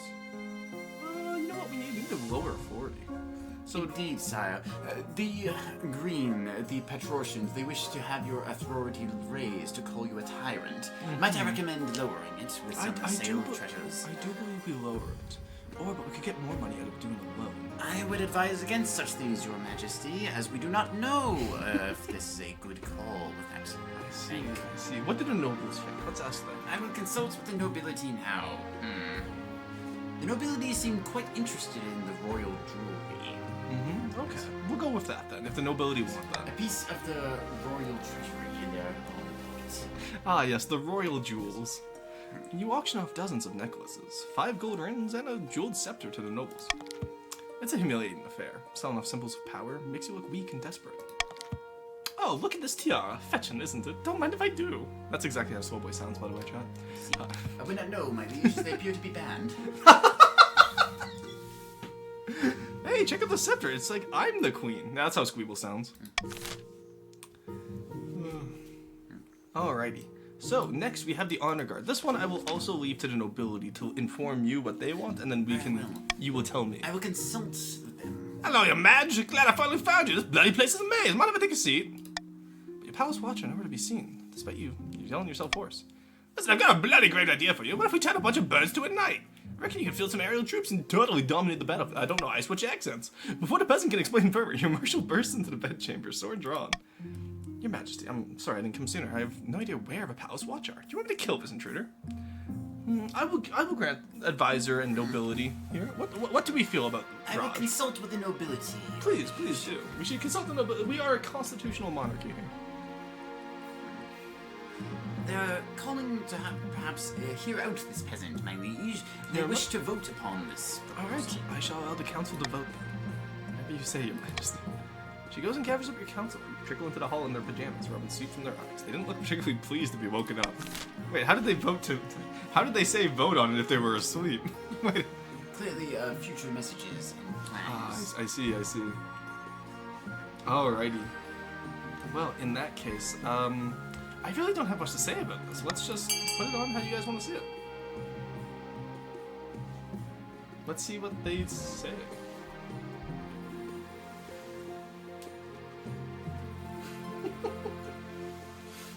It would appear that the nobles are uniting against your decision, my It would liege. seem that way, wouldn't it? Perhaps their loyalties are in question, and they are seeking to put their own claimants upon the throne. That is possible. Nobles do be scheming. The nobles do scheme quite frivolously all the time. Indeed. They You don't would think know- it would amount to something by now. Honestly, I think the fact that the grandees are on the throne only shows that the nobles have been quiet the last few seasons. Alright, that is all the nobles voted, I believe. So -1, but it's not enough to tilt any votes. So, that means the pilot program will be in the coast. Because once again, they don't read about reverse voting. Gets them every time. Under the peasants' close supervision, a flock of ravens are tied to a coastal knight. Instead of flying, the knight is lost in a flurry of mad pecking and pooping. The peasant insists you merely use the wrong type of bird. Further experiments are conducted with owls, eagles, geese, woodpeckers, ostriches, and little grebes before hundreds of coastal troops quit in disgust. Well, the good thing is at least the military in the coast can't go lower. Indeed, my liege. A cost of nothing. Your Majesty, if that peasant had been a maniac or a crossbow, I dread to think what could have happened. If one thing's clear from this message, that you need an honor guard who can actually keep you safe, not like the pathetic watch. Think carefully, Your Majesty. These guards' loyalties will be divided between you and the region. Of course, you could just hire foreign mercenaries. They'd be loyal to coin above all. Your Holiness, the Sisters of Steel are chosen by the Ninth God. Surely they will be chosen by you as well. Alright, I've already heard about them all. So, what does the council think we should do? Allow me to consult them, my liege. Please, by all means, my advisor. It would seem that the council has collectively voted skill issue, my liege. Okay, well... Which group is the one with the skill issue? It is not unclear, my liege. I believe it refers to all of them. There's a split between hiring of mercenaries or for no honor guard. No honor guard? There is a decision there. The grandees are not loyal, so it is worth noting. The veterans of the march are of poor military might, and the patricians can be said similar of. Perhaps looking elsewhere or trusting in faith in the Ninth God would be strongest. I want to be a saint, so I think we'll go with the Ninth God. Very well. We shall attend to the strong loyalties of the Grandees. Their faith is the strongest, after all. The battle nuns arrived in the palace a few weeks later. They nod to you silently, their solemn steel masks betraying nothing, before filing into formation behind your throne. Alrighty, an untimely death. Oh, who died?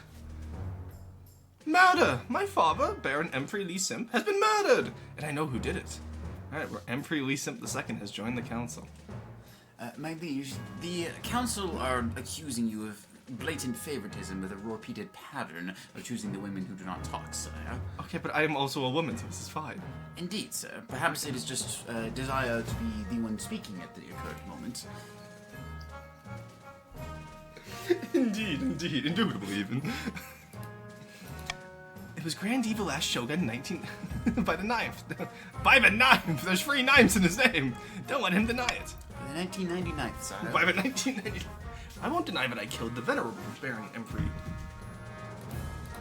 But it was no murder. Emfrey agreed to an honorable duel, which I won. My liege, the historical records are unclear. Is dueling permitted in the kingdom at this time? I could have sworn we banned it like 4 generations ago. Perhaps, but... I feel like this is a constant issue. Great God, it was a duel. It was a cold-blooded killing. What reason would my father have possibly the duel in the first place? The reason for any duel is between the challenger and the challengee. A private matter, not fit for this council. Alright. Well, he is one of our grandees, and I don't know if I want to let him take the fall for us. I honestly do not see Shogun as dangerous, so we will not let him be imprisoned. A good decision, Your August Majesty. Let us see what the council has decided. Alright, the council seems split between a duel is a duel and holding a trial. Interesting. Well, one person wants the spy master to find evidence. Oh, and there we go. It seems to me like the patricians have split between the 2 different factions. We still have a few more votes in here that could change the outcome. Oh, there we go. The council wishes to remind you that the Grandees are not loyal. However, they do hold the highest faith currently in the kingdom and the entirety of our military. Yeah, why do you think I'm being nice to them? A wise decision, Your Majesty.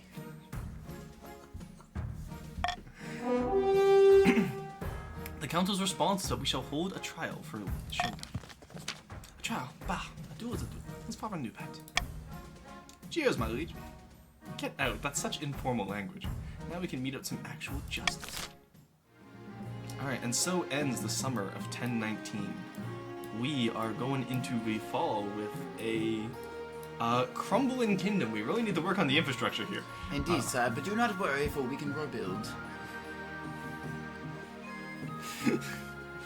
But yes, so I do believe the nobility needs to unite and build up their own lands before any potential scheming can take root. Alright, but in order to facilitate that, we have an auction.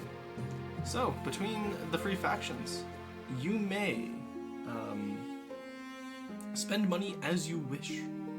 My advisor here can advise y'all, or maybe let me know who wants what, but we'll do a quick moment here so everyone's caught up, and then we will have a minute to do the auction. We will start this now. Would you like to provide any... Actually, before we I would start... like to remind the council that for each of the buffs in the colored region, for examples we see as the Grandees have the options of raising alone farming, that would be only applying to their specific color. The red of the barons would indeed debuff both the stability and the authority of the kingdom. But for the specifics of it, such as the Grandees, it would only affect theirs. So, I advise them to vote accordingly. Shall we begin? There we go. Auction is started. Let me know how it goes, nobles. My liege, it would appear that they are planning my assassination. What? You're my Yes. most loyal advisor. Why would they assassinate you? Indeed, most questionable. Who's doing that? We will have to censor them. It would appear to be the noble Slowboy, Your Honor. May I ban them? Yes, the barons, the filthy barons, would betray our nation. Indeed. Just like they did back during the Ashmead War, where they couldn't hold the line. The Ashmead War of, I want to say, 956. Indeed. Troors and his dogs, the lot of them. Yes, indeed. We shall charge Solway with Trorzen. I notice once again the patricians don't use their advanced wealth. And honestly, neither do the grandees. Perhaps they're waiting for a rainy day, sire.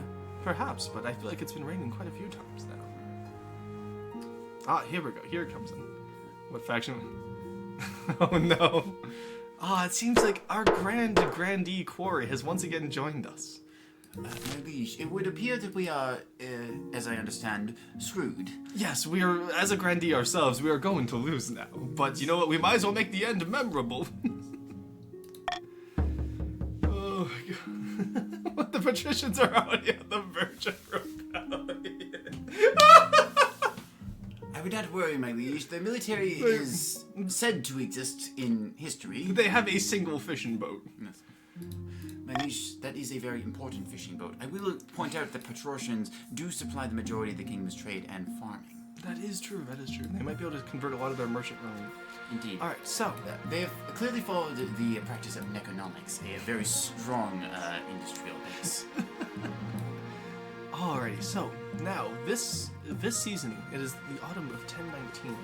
I must find myself a wife. We have to put the Shogun on trial for dueling, and we have disquiet in the south. Let's deal with disquiet in the I south. believe that the quiet is also from the battle nuns you chose last season, sire. But why is it disquiet then? Are they making noise? I thought we paid them to shut up. I do believe that they are. Your Holiness, my peasants accuse me of hoarding wealth. Me? Shogun, aren't you, wait, why are you down here? Aren't you, like, in the capital awaiting trial? What are you doing back in the south? Get back to the capital! Worse, they're throwing down their tools and burning their belongings, saying they want to live an ascetic life and that I should do the same. They want to match their outfits with their core? They want to have more exercise? What nonsense. Quite so, Your Holiness. My liege, various advisor readings here for a moment. There are people who are greeting you hello and highs and other such salutations and such. Others hello. insisting I speak more clearly into this speaking apparatus we have rigged here. Here, I can move it over there for you. And Understandable. That should be good. Alright. Yes, we only have one speaking crystal for the entire kingdom. Indeed. You must understand, Council. Quite so, Your Holiness. They don't want to be pinned down by worldly possessions, but burden them is quite the overreaction. I didn't say that. I didn't say to burden them. The ringleader of this movement is a philosopher called Ortega. She calls herself a voice for the ninth god, and the peasants hang on to her every word. They'll be at my door any moment. Oh, she sounds great. Alrighty. I believe we will... Let's send someone to infiltrate her cult. I'm hoping the council votes with me here, because if we can get her on our side, we can truly become a saint of this kingdom. A wise decision, Your Majesty. I hope that the council is as curious as you. Let's see. Oh, the patricians want to hire new servants from the coast, I see. Seem split of decisions there. Alrighty, so as we let the votes trickle in here. Also, I'd like to say hello to any new members of the council who I may have missed. I cannot currently see the council. Only my advisor can see the murmurings of the council. Alright, voting has closed. We've elected to send someone to infiltrate Ortega's cult. It would appear that the split case of the patrician's loyalty, my liege, is due to the inability to read. Ah, I see. We must work on the literacy rate of the kingdom. Literacy rates have plummeted in this kingdom since the reign of Rostan I. That was over 6 generations ago. This kingdom has been alive for a long time. But... I'm afraid I do not have that many fingers, my liege, on one hand. I see our mathematics is also in shambles. Grandee Shogun arranges for one of his few loyal servants to go along to Ortega's gatherings. You hope to hear from them soon. Meanwhile, both rich and poor scramble to show off their devotion to the Knife God in the face of Ortega's surging popularity. Alright, now that we've just dealt with disquiet in Shogun's lands, we now have to go put him on trial for murder. Very well. We will decide if he is a murderer or if he is innocent. A and simply duelist. committing dueling. Grandee Shogun, you stand accused of the murder of Baron M. Free. How do you plead? Not guilty, obviously. I told you, it was an honest duel. His death was an unfortunate accident, and nothing more. And yet there's no proof. No one can corroborate your account of this supposed honorable duel, and no one even knows why you were at our estate in the first place. Your Majesty, my father is dead. Don't let Shogun get away with the murder. argument goes on for several hours. Neither side has any evidence or witnesses to speak of.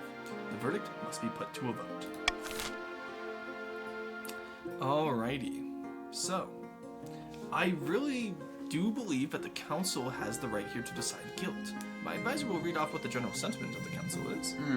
Some nobles echo claims that he is guilty and deserving of execution. Others are saying simply it was a duel.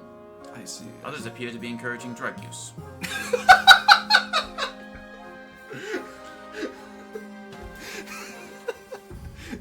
Alright, well, we'll ignore the patricians off in the corner just huffing opium. We'll let the barons and grandees decide if he's guilty or not.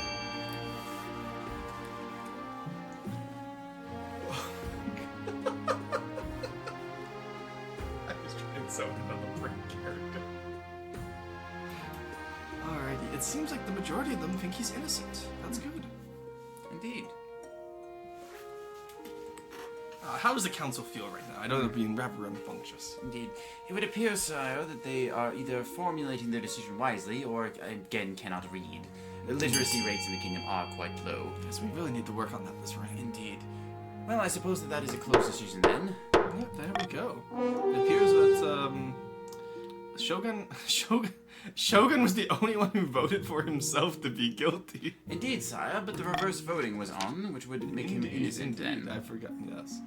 I beg you to respect the customs of the South and permit a retrial by combat. My innocence cannot be proven in the court, but it must be proven in the dueling arena. Alright, advisor, how does how does the council feel about letting us do a trial by combat? I'm personally in favor. I will consult the sacred vision tablet. It appears there are cries of killing him, committing to duels, or the continued bemusings of the inability to read. I see. Executions, trials by combat, kills, murders, shankings, guillotines, and such. A redemption for your care package, Your Majesty. Thank you. Where is it? I must stretch and drink my water.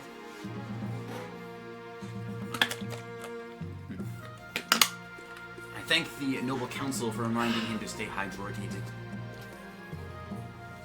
Alright, I believe, as is the custom in our kingdom council, I believe that the council cannot remove someone's right to a trial by combat. So we shall allow it. Very good decision, Your Majesty. What is this madness? He has just been pronounced guilty by the council. You cannot force a retrial after the verdict. Unfortunately, I can. I am queen here. And you have no military to rebel with. The queen has spoken, fool. The ninth god will prove the shogun's innocence once and for all, or he will die by the sword. Alright, now with that tomfoolery out of the way. Dueling is, in fact, illegal as past decisions, but in this case, this is ordained by the council as it is required to determine the innocence or guilt. I see. I was gonna say I didn't remember if we banned dueling or not. But what I will say is I need to find a spouse.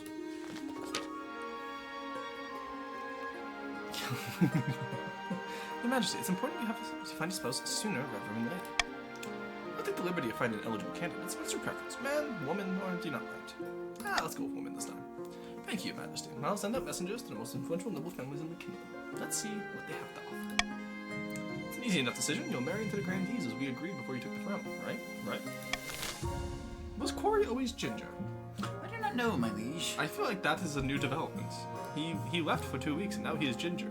Did he go to Ashmead or did he go to Curve? He probably went to Curve. Probably Curse. Curve has a lot of gingers. Indeed. Alrighty, and with that, the autumn season of 1019 is finalized, and we shall go to the tax season. It's my favorite time. The assembled nobles are saying you should remain unmarried. I believe they are jealous, Your Majesty. I see, yes. They are maidenless themselves. So, Quite so. in the coast, Lord Patrician Warless sits on a pier, watching the sharks swim lazy circles beneath his dangling feet. Any luck finding a wizard to aid our cause? No, I'm afraid not. Queen Vina is weak, and the wizards are satisfied they didn't worry about royal meddling in affairs.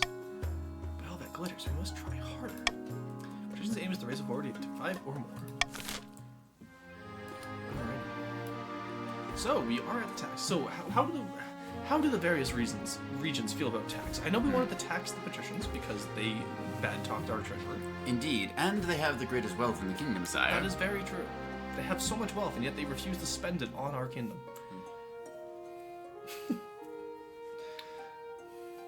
What does the council think about tax season? I see the barons had a trade bonus, and so we might want to be able to get a little bit in on that. Indeed. But perhaps the loyalty of the barons could additionally help us, but at the same time, they are rather faithless at this time. I will say they are faithless, but you must have loyal barons before you have faithful barons. Indeed. Is it in our interest to raise the tax on the patricians as well? Because if we take a look at this, they are the second most faithful faction. That is true, but the faithful loyalty can be rebought. I think for now we need to restore the barons. Indeed. And a cruel tax upon the grandees, as they had not stayed loyal to our kingdom. That is seems true. wise. They are traitors. They're not supporting my cause. Alright, I believe this is good. And this will It raise appears our... that Noble Slowboy is threatening to get everyone addicted to alcohol, so they be taxed. Permission to execute them once again, sire. Yes, yes. Take him out back. He is not needed here. He has not spent his money on our people. So what do we have for the noble? Ah, okay. We have acquired a few extra nobles this council sessions. We shall see if the barons may be interested in loyalty. We will work the loyalty down. I will bribe them for now to try and keep them on cause. And we'll go from there. We have our trial by combat, our eligible options, and false idols in the south. Well, let's go see what the false idols in the south are. It would appear that some of the nobles are attempting rebellion, Your I Highness. have noticed that, but M3 the house has always tried to commit rebellion. Indeed, Contrarians, one Yes, of those. true, indeed. That philosopher Ortega is preaching that we can only be close to the knife god if we reject our worldly possessions, which would be bad enough. She's also performing miracles. My spy saw her heal a woman's broken arm with a single touch, cure an old man's blindness. Oh, cool, she really is a prophet. Whatever we might think, the peasants believe in her. More of them flock to her barn every day as rumors of miracles spread. The church should perform better miracles and lure Ortega's followers away. Send inquisitors to stamp this out once and for all, or Ortega's just a healer, let her carry on doing good. I believe we... It is not in our interest to send the Inquisition. Yes. They are quite eager. I will not oppress the faithful in my nation, of which I will become its first saint. A wise decision, Your Majesty. Yes, the faithful shall always have a spot in our nation. Seems like opinions are very mixed. Oh, never mind, they are no longer mixed. Seems like they just wanted the faith challenge. They love gambling, these council. Indeed, These sire. nobles. I believe that is responsible for how the treasury was whittled away. And honestly, I would believe you. Yes, they would gamble away the kingdom's treasure.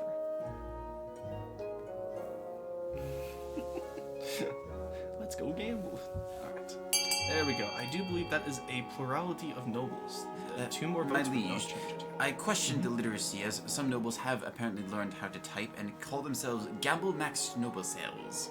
Whatever that means. I have no idea what that means, but I think we should, whatever that is, we should ban that from our kingdom. Indeed, sire. We will execute the slow boy once again. Execute the slow boy a second time. The execution shall continue until literacy improves. Ruston, I have a message from redemption the for field. the Florston, Would you sire. rather hit whatever little Yes, is left the of audio is authority, broken, but would you sire? rather hit whatever little is left of authority, sire? Oh, 1 second. That's because I didn't have my headphone. That would do it, indeed. There you go. I'll do that so I can still hear you. Indeed. Alright. The church should perform better miracles and lure Ortega's followers away. The archbishop sends priests to a village long abandoned to drought. Townsfolk from neighboring lands eagerly follow the holy group.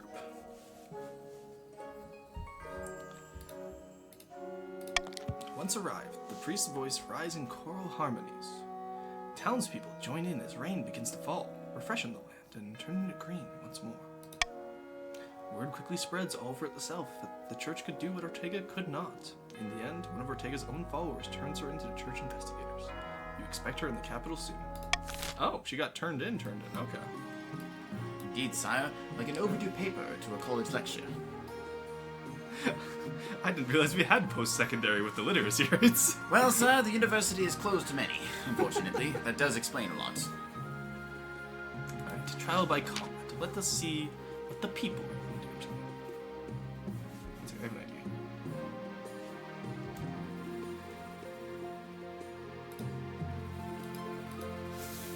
Technical difficulties in the kingdom's audio crystal. Liege, I would advise against such sudden changes. No, the gravity settings are not to be meddled with at this moment, my liege! My liege! Okay, I think I can change that for this, and that doesn't If council, let the advisor know if it gets really loud all of a sudden. I need to check something quickly. The advisor is currently stuck to the ceiling. Your Majesty, please invert the gravity crystal. One second. Let me reinvert that. Ow! All right.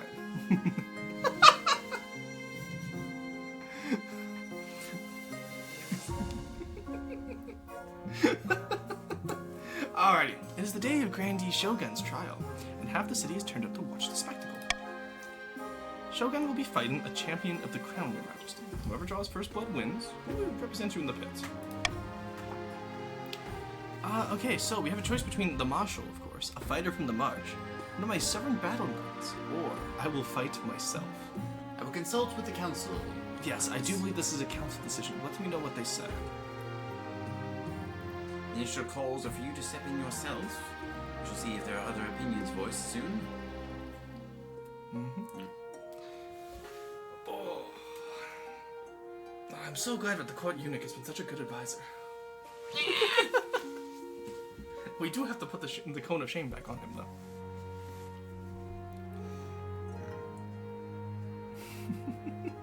There's conflict here. Many call for you to fight yourself. Others are electing to send a marcher in. The uniform opinion seems to be that since you called for the trial, it should be you to commence the trial yourself. I see. I'll do my best then. Are you sure, Majesty? We don't want you being put in harm's way unnecessarily. I'm sure. There's no need to coddle me. Very well, Your Majesty. Let's get you kitted out then, shall we? You're given a small dueling ippy and a padded gambeson to protect you. When Grandee Shogun sees you facing off against him in the pit, he looks surprised. Not think I'd be facing you, Your Majesty. It is an honor. Honor, schmonor. That's fine. Likewise. You lower the visor of your fencing mask and ready your weapon. Alright, we can either go for a surprise attack or wait for the Shogun. Okay, now we're gonna say this is pre-trial. How do you think I should take on Grandee Shogun? Do you feel like a surprise attack would catch him off guard? Slightly favored odds, Your Majesty. I do see Taking the initiative. Yes, I have played a game called X-Quorum before. Ah, yes. I know how this works. X-Quorum, enemy unroll. X-Quorum. Alright, I will go for a surprise attack. Indeed, sir. We appear to have an excess of those. You lunge suddenly, but Shogun is ready and dodges nimbly out of the way, putting you off balance. Oh, Your Majesty, I see you're a quick one. Alright, step back to avoid his counter attack. Anticipating the incoming jam, you jump backwards. Clear to you now that Shogun is a better duelist than you, but it's not over yet. What's your next move? Alright, kick sand in his eye. Pocket sand!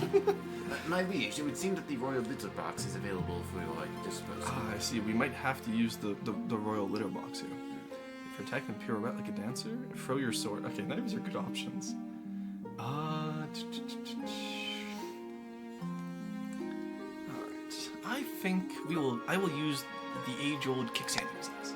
Sand temporarily blinds your opponent, giving you a moment of opportunity. At the same time, the crowd roars with equal parts anger and approval. Yeah, too bad it's against the code. Everyone in the queen is fighting dirty. You're so put off by the shout that you don't notice stepping suddenly through the cloud of dust, batting your sword away, lunges. Cuts cleanly through your padded arm. Damn. that was the successful one, too. I wonder what happens if that fails. Great question, Your Majesty. First blood. There we go. And Shogun is allowed to live. Grandee Shogun is victorious, and therefore innocent in the eyes of the Ninth God. Never should agree to this. Trial by combat doesn't prove anything. Shogun is released immediately. Hopefully that will be the end of the score. Alrighty. Now it's time for me to get married. Or to pick a marriage partner. Indeed, Your Highness. As I understand, you have been made more attractive for your use with the sword. Ah, I see. Despite the fact that I kicked sand? It seems that people are opinionated on the matter, but... I see. From the coast, we have Rhoda, the lovely heiress to Lady Luna's estate. I mean, just look at her.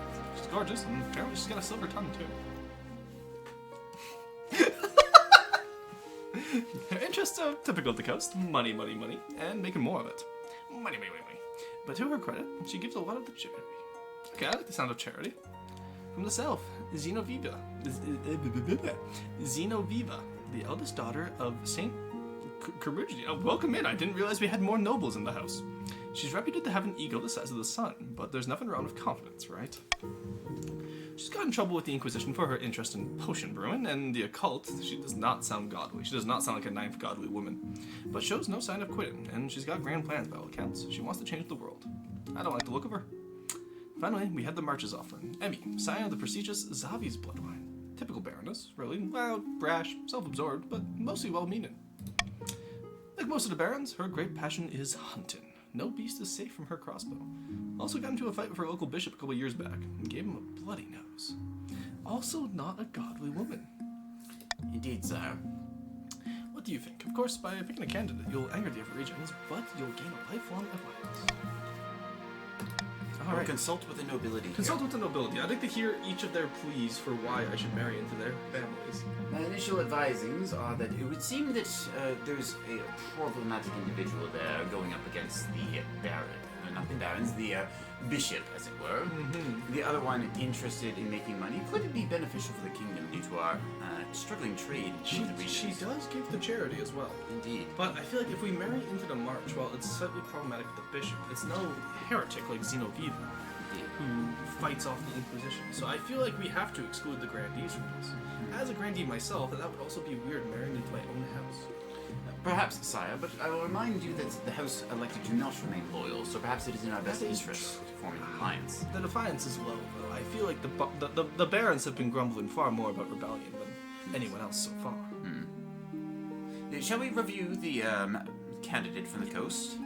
I can't review any of them. I just know that fair. Rhoda was silver-tongued and donates to charity. Indeed. The most appealing of the immediate ones. I will say yes, but what does the council say? Let me know. The council seems to be voting in favor of that in general. Of the coast? From what we can see. Numerous ones of them are united decision.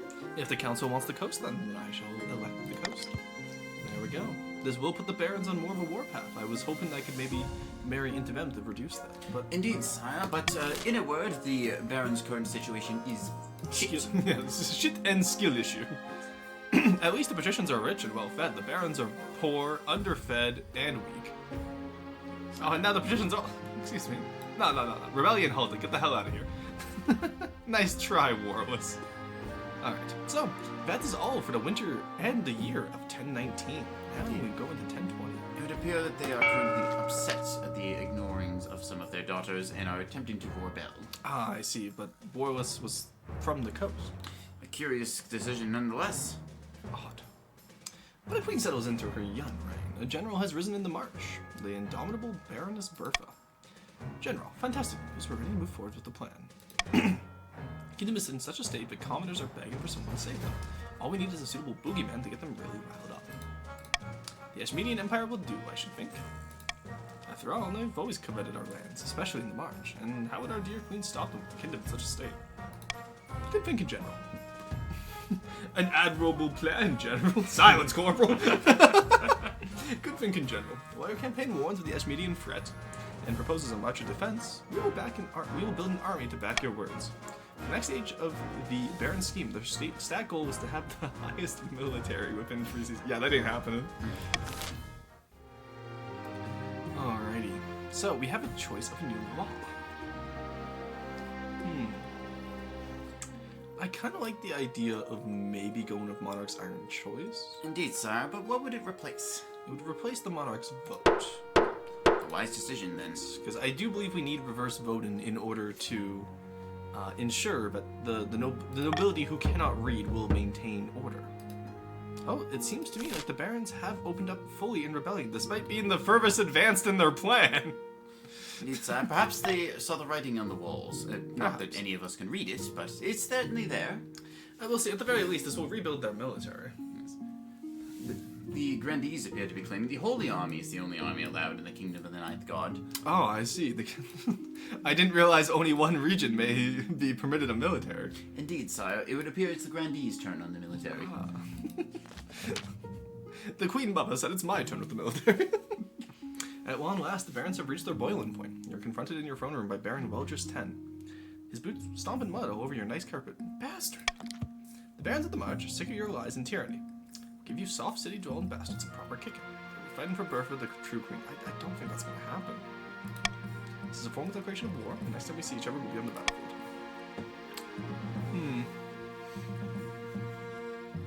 Do we seize him? I feel like we should seize him.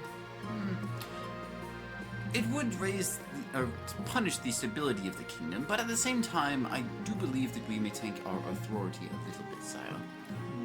I would note it is in the interest of the patricians for your authority to be raised, so we may see that rise again. Well, it seems the patricians seem to have the kingdom's best interests at heart, so I think we should consult help the them. nobles. Yes, consult the nobles. I'm curious. Only coastlanders and the sovereign grandees can vote on this one. It would seem that the council's opinion is to fiercely love them and go for the enemies to lovers arc. Ah, I see. I see. What do they mean by that? I haven't read. I'm not literate. I haven't read literature. Frankly, my liege, I do not know either. I only recognize some of these words in this order. Ah, okay. Alright, well, in that case, I believe he should be punished for his open rebellion against the crown. Come along now, traitor. Traitors get the chop. What? But we can't do this. I'm an envoy. See how the queen's tyranny grows worse by the day? Your watchman wastes no time. Baron Wildress is dragged down to the courtyard, and his head is struck from his shoulders. Then it couldn't move so boldly, Your Majesty. Indeed, sire. I would have recommended a move in either italics or underlined. Ah, of course, yes. Times New Roman would have been a great one. New Roman, indeed. The barons don't even really have an army right now. We'll be fine unless they hire mercenaries from overseas or persuade another region to join their rebellion.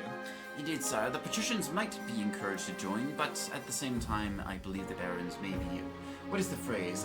Applying a crossbow bolt to their foot? Indubitably so. I do believe the patricians. I am married into them, and I wish to see them thrive. So I do believe that they will join us against the traitorous barons. The leader of the rebellion is Baron Emfriedi. As a reason for the uprising, he said in your pasturing riches, mainly holding your coronation in the south. Really, that's his main upset? Yes, Your Majesty. Hold on to that feeling. You'll need it. So it's this is civil war. Kingdom's divided. There will be a lot of death and suffering before all this is over. I can't wait! I'll go dig up the trebuchets. Hell yeah, I get the trebuchets out here. I feel like this is the third generation of civil war we've had in this kingdom. Indeed, sire. It's probably because, okay, open and strike. Let's see what they do first. Time has come. This kingdom has grown soft under the weak and ineffectual rule of Queen Vina. As usual, it's up to the barons to fix it, with violence. Aye, too right. Let's march to the capital and kick some heads. All in good time. But we're barons of the march. Let's live up to that reputation, eh? Let's be clever. But I want to kick some heads! Oh, there'll be plenty of that. But first, let's think carefully about where to strike first. Our army is too weak to attempt any military action, unfortunately. If we suspect the patricians may join our cause, we can call them to war. They'll be more likely to join us if the queen's authority is low. We can also call on the church to condemn the queen, or finally, send off an assassin to nip us in the butt. Let us see what the barons choose. Their military score is too low. Notice how we only have civil wars when our military score is low. We've never had a good, proper scrap in this game. I'm so disappointed. Indeed. The Ashmedian dogs gave us one, sir, but True, it was not yeah. the same as the internal. But the barons absolutely folded against the Ashmedian dogs. Indeed. We should fight Kurf sometime. We may take a holiday to Carthage. I would like to fight them sometime. We haven't fought them. It seems that the barons are intent on assassinating you, my liege. Ah, I see. I'm surprised that they're communicating. OPSEC does not exist for them. Indeed, they have no idea how to do this.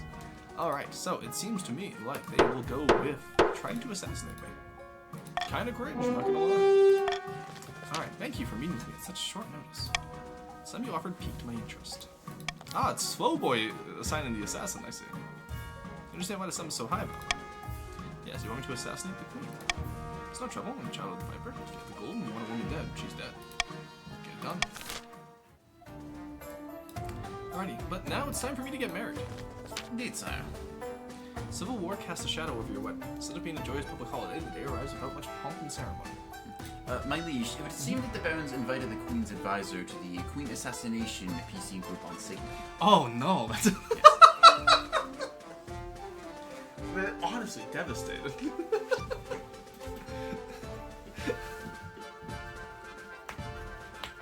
That's so fucking good.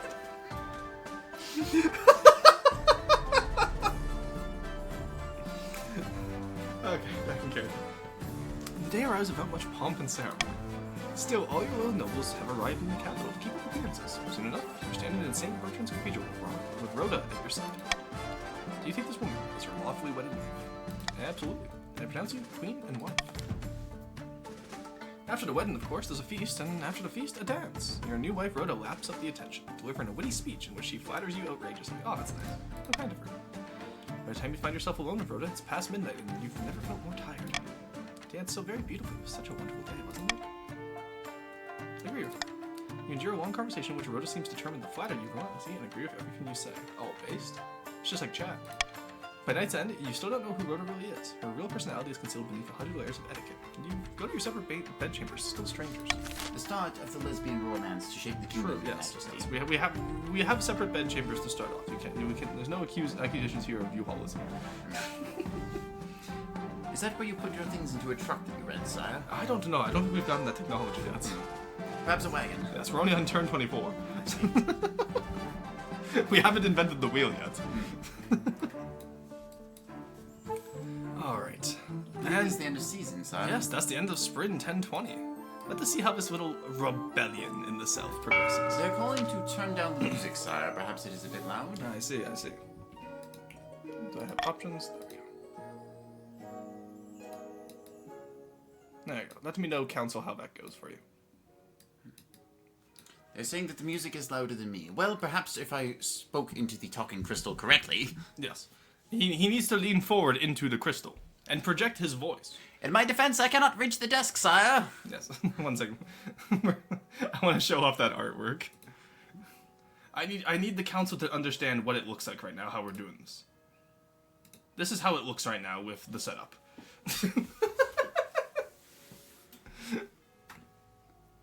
That feels too low? Okay, I can change that real quick. But yes, this is our current setup, so please be understanding that it's going to take us a little bit. Oh. Alright, let's move it up to here-ish then. And if anyone complains, stop it. Has the honorable advisor considered yelling? Yes! The prophesized Knives Herald has finally manifested on Salif Off, taking the form of a humble noble known as Zane, who hails from a farming town in the Southern Hills. Or so the grandees claim. Peasants all over the South are flocking to you, Zane. I knew you could do it. Praise be to the Ninth God. Praise be, but this is just the beginning. With him on our side, we will capture the minds of the common folk and lead a holy crusade against the false queen. The people still need a push, however. With just the right amount of chaos, the peasants will take up arms and die for you. That shouldn't be too hard. What with the ongoing rebellion? For the next stage of the scheme, the grandees must lower stability to 4 or less in 2 seasons. Isn't the queen a grandee? Yes. Also, I shouldn't be looking at that, my bad. Yes. These grandees ain't loyal, sire. Grandees nuts. Alright. We are taking a advertisement break on the scrying crystal, sire. Okay, in that case, yes. I will get some water. Do you need any more water? Mine suffices, sire. Okay. I need more water. I will let you run the ad for this. Very well, sire. Tell them about our new crispy monarch donuts. Ah, indeed. Ones he has not offered me, and refuses to. Alright, hydrate the advisor. Very well, the advisor will hydrate themselves. The advisor gets to sit in the big comfy chair. Alright. The advisor politely requests a sampling of the tuna from the various regions to properly assess the farming so we may decide what to do next. A cool historical fact. Indeed, we shall wait for the king to arrive once again to provide a historical fact. I am unfortunately illiterate and unable to read all of these messages, but I will attempt to do my best. I'm familiar somewhat with the shape of the letters and can roughly determine the intent behind it. A cool historical fact from the advisor.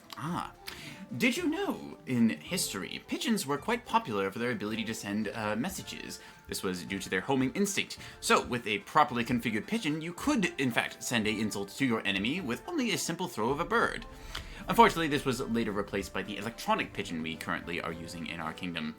It is well known that the electronic pigeon is the latest advanced technologies, although I must admit I do not understand what adding batteries to the pigeon exactly does.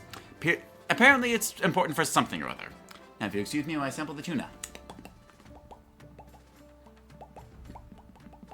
Noble offerings from the assembled council. Now you want a historical fact from the king. Very well, I shall attempt to find the king on the scrying crystal. I see, I am back on the scrying crystal. What historical fact shall we be elated with today? Oh my god, why is the council full of tuna?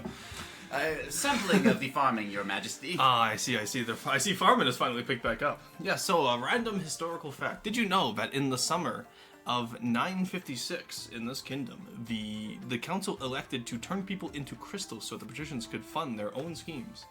and then proceeded to blame it on as the year of free plagues on Rostan the First. As for an actual historical fact, let's think of one. Which one did you give them? I was talking about pigeons. Pigeons, carrier pigeons? Carrier pigeons usage historically. Ooh, okay. Well, in that case, let's talk about the Battle of the Marne, which I just learned about earlier today. In the start of World War One, back before trench warfare really got together, it was actually still the highly mobile Napoleonic warfare. And that's why the lines were so settled for so long afterwards, because once they realized they couldn't do the highly mobile warfare against machine guns, they actually dug into trenches. But there was this whole doctrine of offense that it was cowardly to dig in, and that's why so many people died in the opening stage of World War One. I believe, sire, that shovels had not been researched yet. Oh, true, yes. They also hadn't invented shovels yet. Alrighty. Calls of misinformation, trying to protect the reputation of the Plague King person. Alrighty. But with that, I do believe we're back from the ad break, and we can continue into the rebellion report. Okay, good. The Evertwo cannot start a rebellion yet, and the Barons are still rebelling, but they're kind of useless, let's be honest. A great battle. How did we have a great battle when they don't have anything? I believe it is great in saying, Your Highness. Ah, I see. Alright, well, let's start with the battle. Summer of 1020. The Barons have attempted to muster an army, but all they could gather were a few old men and beardless youths. There are no real soldiers left in the march. We're doomed. Yeah, I think we might be doomed. Let's go. 5 victory points. Let's go. No army to speak of. The Barons cannot march in rebellion. They will mill around their camp, waiting for the Queen's forces to come and smash them to pieces. It would seem that, my liege, the march isn't. Indeed, they can't. Republican march over here. Alright, a philosophical meeting. Ortega arrives in your throne room, dressed in rags and flanked by the palace watch. She lifts her chin defiantly as she walks. Okay, but like, wood. I believe the council would also be calling for you to marry them, but... Holiness, you wanted to see me? What's going on with those miracles? By paring away what's unnecessary, I move closer to the Ninth God. He's given me the ability to heal him, so I must use it. How can you claim to have anything to do with the Ninth God? She's a heretic, plain and simple. By the Ninth, I am no such thing. He's just afraid of whatever he doesn't understand. Alright, well, in that case, we can have the council here. I see. It would appear, sire, that words do not cut harder than swords. Our faith is too low in order to have her preach for us, unfortunately. Indeed. Which is interesting because we have max faith in this region. Perhaps it is the faith of the others that is lacking, sire. Indeed, it always is. As to why we are taking the opinion of the barons after their rebellion. Yes, the barons can be ignored. They will have no vote here. They are in open rebellion, just waiting in their camp to be absolutely smashed by the royal armies. But about the Evertwo. They're calling for exile, killed, or perhaps even gambling. They do love their gambling. I will allow their gambling. Very well. I will Iron Choice it as well to gain back some authority and help the petitions. A wise decision, then. Because we're gonna need authority in order to beat back this damn rebellion. They rebelled without knowing what civil war meant. Luckily, they're only the smallest region of our kingdom, and they're already poor. Indeed. But It would appear that the assembled council are in favor of apiaries, as they have all chosen to vote B. I see. To be fair, I do enjoy a good mead. Alright. There we go, our authority has increased. Ask Ortega to preach in favor of the crown. I don't think I'm a suitable preacher for you, Your Holiness. We're not a good fit. Ah, damn. Well, we lost the faith challenge, but stability has crashed even lower. Well, in that case, I will have to execute her. She's hauled away. Ortega holds her head high, completely silent. She's beheaded the next day at dawn. Later, the Archbishop sent you a handsome jeweled chalice as a coincidental gift. Hey, we fixed our treasury issues. Indeed, sire. Wait, what are the assassin? That's the next one. Something's wrong. Let's see how this goes. It's an evening like any other. You're sitting for dinner, your servants heaping your table with dishes fit for a queen. Goose tongue pie, roast boar, jellied pigeon.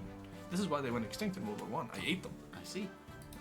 As usual, your wife is at the very opposite end of the grand table, as far away from you as possible. You have to shout the talk, there's no conversation anymore. Of course, your wine glass is never empty. Prepare to take a swig. Before you can drink, one of your stubborn battle nuns snatches the glass from your hand. Of course, each time your drink is refreshed, your honor guard takes the first sip in case of poison. It's highly annoying. For the first time you can remember, a battle nun breaks her vow of silence. Her voice creaks from her throat like it's cemetery gates when shut. Poison. Poisson! It's fish in here. Before your astonished eyes, the honor guard who sipped your drink turns a distressing shade of purple, and her eyes begin bugging out like an excited pug. Quick, fetch the physician! Ignoring you entirely, she starts swelling until pop. She explodes, showering all of her honor guards, not to mention a few of your servants, with a foul-smelling purple liquid. Fortunately for you, your laundry staff, none of it splashes onto you. Knife, save us. As you speak, your voice dies in your throat. One by one, the rest of your slime-soaked honor guards are turning purple. What kind of poison is this? Get your wife to safety. You grab your wife by the hand and drag her from the dining hall. Oh, you saved me. Yeah.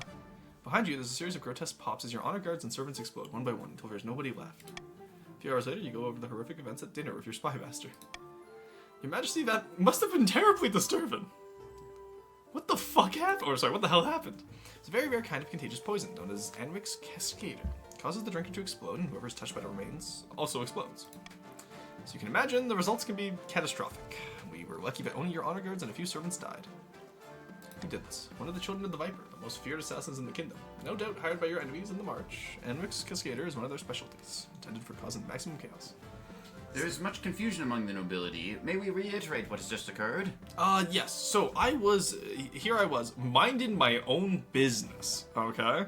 When the traitors barons took it upon themselves to attempt to assassinate me with Anwick's Cascader. It's a type of poison that, when consumed, will make the consumer explode, and then their remains, if any of it touches the skin of another person, will also explode.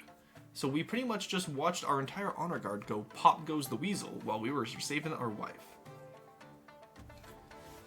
That just made me curious. What if they just started this in a public space and just continue popping? How far would this go? Honestly, well, you think one of the battle nuns would have a shield as part of their kit, right? Like they could have protected themselves? I mean, they're supposed to be covered in armor. Yeah, because I assume it has to touch skin, right? Because if it touches metal, then... Then why are we using that against Ashmedians? Yeah, honestly, why were we not using this against the Ashmedians? We're still not sure how they access the wine cellar, but as a precaution, we're pouring away the rest of your stock. Even the very best vintages. The gutters will flow red and white tonight. The barons will pay for this. They will, Your Majesty. You can count on them. Of course, Your Majesty. The barons will stop at nothing, even murder, to bring you down. Make the knife for your honor guard, may they rest in peace. Things could have gone very differently. We must replenish the ranks of our honor guard. I need to replenish my wine. Gods, more wine! Fetch the breastplate stretcher! Alright, let's end the season before I piss myself. Alright, and with summer 1020 over, we go into the autumn season where we have... Oh, we have the event first. In the coast, Lord Perdition Warless sits on the pier, watching the sharks swim lazily. Didn't you do this last week? Suddenly, the water begins to boil and froth. The sharks swim off in terror. A huge, shaggy figure rises from the sea. You wanted to meet me? Make it quick. A giant squid is fighting a sperm whale 30 miles from here, and I don't want to miss it. Thought we might have a common goal. The Queen's been overstepping her bounds recently, hasn't she? The Queen's Navy did anchor their ships over my favorite reef last month. Bloody annoying. Alright, I'll help you, but you better get rid of the bees first. Did you say bees? Yes, on this plane they're simple insects, but in the apiary, the world of dreams and magic, they're powerful and intelligent. They call themselves the dreams of being. They have an innate fondness for royalty and sometimes protect monarchs from magical interference, but they won't harm non-magical folk beyond the occasional sin, so you can deal with them. For the next stage of their scheme, the Patricians must lower all regions' combined farming to 14 or less in 4 seasons. That is what? We currently sit at 17 farming, if my math is correct. Ah, good. We're finally not starving to death for once. A rarity in this kingdom, I will say. Indeed. Alright, and here we go. We have our auction. Let it be that we have the options of a cathedral, a fortress, a library, a prison, deer park, or a thieves' guild. I will let people decide as they do. Very well, my liege. There we go. It's so weird not seeing chat. It feels like this game is so much more I don't know what's going on. I'm just fully trusting Neko here. Surely not a mistake, my liege. Of course not. Okay, it seems like they want to increase stability. That's good. You'll love to see it. Indeed, a library. Perhaps we may actually learn how to read one of these days. Yes, I will say though, the patricians and grandees maybe should work together to prevent the barons from being able to afford anything. The barons are quite poor. So maybe if Squeebles actually pays her way for once. Luna and Markson, you also have quite a bit of cash. Maybe you should help this kingdom and prevent the barons from obtaining a military. Quarry is voting to commence a strong auctioning presence with their 0 wealth, I believe. Ah, I see, yes. Why are there so many of our people poor? I only cruel taxed 2 of them. It is questionable, Your Highness. Perhaps they should be better with managing money. Honestly. Like, look at this. There was no way the barons should have won that. They had such little cash. Also, wasn't there a grandee the last time she was here? Why is she a patrician all of a sudden? Curious, Your Highness. So, we lower Farman and we increase the military of the rebellion. Not the smartest idea, chat, I will say. Can be said that the rebellion certainly existed. Oh yeah, we've already maxed out to the point. Indeed, we marched through their camp and struck them fiercely. They just lost. Good job, Baron. Good job, guys. Little guys. The war's end. The barons are mustering their troops, Your Majesty, and their guard is down. It's the perfect time to strike. Discovered a hidden mountain pass that allows us to slip our troops into the march undetected. Can end this rebellion before it starts. Make it so. Your marshal rides out with your orders, leaving you to wait anxiously for the outcome of the battle. The next few days are agony. The noble Lunar is asking a representation of how much wealth they have as they are on their mobile scrying device. Ah, they have 2,600, and they refuse to spend it all on the best men of the kingdom. They chose to actively starve poor coastlanders Indeed. by including a deer park. They're claiming this was not a war, it was 3 dudes with bludgeons going on a bender. A weekend vacation, if you will. Ah, yes, the weekend at Bender's. But also, when she finally returns, she strides into your throne room with a triumphant gleam in her eyes. Marshal, report. Just as suspected, the Baron's army was a disorganized mess. They didn't stand a chance. We ambushed their troops and drove them into a river, leaving them to face a dismal choice, death by spear or death by drowning. A Good. repeat subscriber, Your Highness, and Necrotest for 10 months in a row. Ah, Necrotest, thank you for the 10 months in a row. Unfortunately, I can't see chat right now, so I will rely on Neko to be my advisor. Alright. It would appear that the military they had invested in has gone to waste, sire. Ah, yes, that 1 point was definitely worth, what was it? They paid 5k for it, I think? A decent amount, Yes, no less. yes, those fools in the bunch. Alright. Oh, I gotta stretch here. Wait, there we go. The march is now helpless. By the time we were done, their whole army was slaughtered. Our troops found themselves loose in the march, totally unopposed. So I ordered a massive push through their lands, looting, pillaging, the whole way. As we speak, Your Majesty, our armies are laying siege to Baron Emfrey II's fortress. There we go. A request for you to hydrate, my liege. Ah, thank you. I appreciate it. I just refilled my water after all. Alright, and with that, the war is ended. I'm so happy. Alright. That was quicker than I expected. The best kind of war is quick and bloody, in my experience. Victory. There we go. Trade across the board. The marshal rides back out to oversee the siege. A few days later, you receive word that Baron Emfrey Lee II's castle has fallen. Just like that, the rebellion is over. Soon, the armies of the grandees and patricians are parading through the city, waving their banners and showing off their loot. Let's go. Look at that. The grandees are actually not struggling for once. Oh, look at all the money they just got, too. They just got 300 each. All looted from the traitorous barons. Alrighty. Meanwhile, Baron Emfries, the leader of the rebellion, is brought to you in chains. Common folk crowd into the palace to watch the trial. I can't believe you bested me. Go on then, get it over with. Alright, let's ask the council on this. I will consult my scrying crystal. Yes, do we sentence him to death? Do we throw him in the dungeon? Or do we let him go with a warning? I will have my advisor consult the scrying crystal and see what the public opinion is. They're seeming to be voting for death, sire. Death? Bring forth M3 the Third. Alright, in that case... Their last word is down with the queen, long live the Republic. Oh god, another curfy dog. Ugh. Stiff-backed and silent, Baron Emfrey is dragged out to the city square and led up onto a platform before the roaring masses. The executioner axe falls. The head bounces into the crowd. The common folk kick it around and cheer. I believe they invented a new game, sire. They're calling it Sock Roar. Ah, I see. And just like that, the march is defeated. The rebellion is over. The kingdom is yours again. And everyone is now loyal. As you sit, resplendent, atop your throne, common folk raise a mighty cheer. Long live the queen, they shout. Long live the queen. Oh, Rebellion is actually really good. I didn't realize Rebellion was so good for the kingdom. It seems to be quite good for us, sire. Alrighty, and with that, the Rebellion of 1020 only lasted a season and is over now. So let's get back to building up this kingdom, shall we? The Grand Hall of Baron Driver's castle. A number of figures are hunched around the hearth, plodding away. You made me look like a fool. I promised them strength and safety, but they think I'm a fraud. I'm sorry, General. Our forces are having some trouble at the moment, especially after... I'm not interested in excuses. We need to rebuild our strength. The Baron's aim is to have the highest military. I believe that's the last... Yeah, that's the last one they need. Indeed, sire. Oh, no, sorry. That's the second last one they need. Yeah, everyone's on Scheme 2. The South swells with devotees from across the kingdom. They've come to see Zane, the Knives Herald, in action. The picturesque town of Aranjar, the grandee's holy claimant, delivers a speech to raucous applause. Two figures stand in an alcove nearby. If our army were strong enough, we could take the palace by force. A crusade? That sounds promising, but I suggest we leave it up to the Knife God. Surely he will intervene on Zane's behalf. Alright, it's up for the grandees to decide what the final stage of their plan is.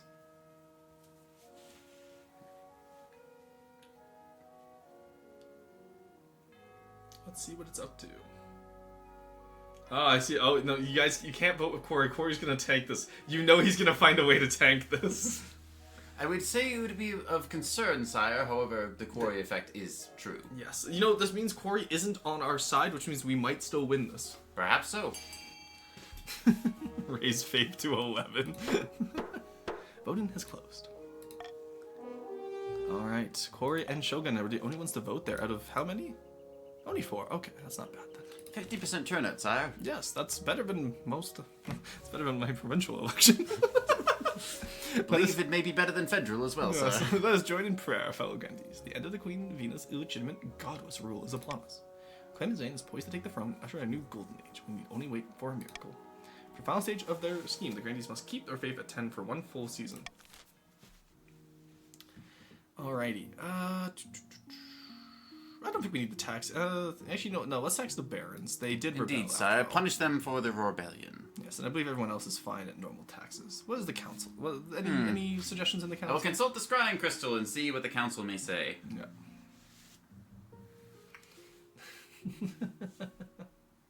Just looking over there. May we see the nobles list, sire? The nobles list? Of course. There we go. Consulting the patricians are seemingly content with this common tax at the moment. Various entities are calling for the tax upon them, but it seems like a common across the board for the loyalists is fair. Yes, I do believe the loyalists fought admirably in that war. Indeed. Grandees and patricians stood united. Alright, in that case we will say fuck the barons and move on. This is the price of rebellion.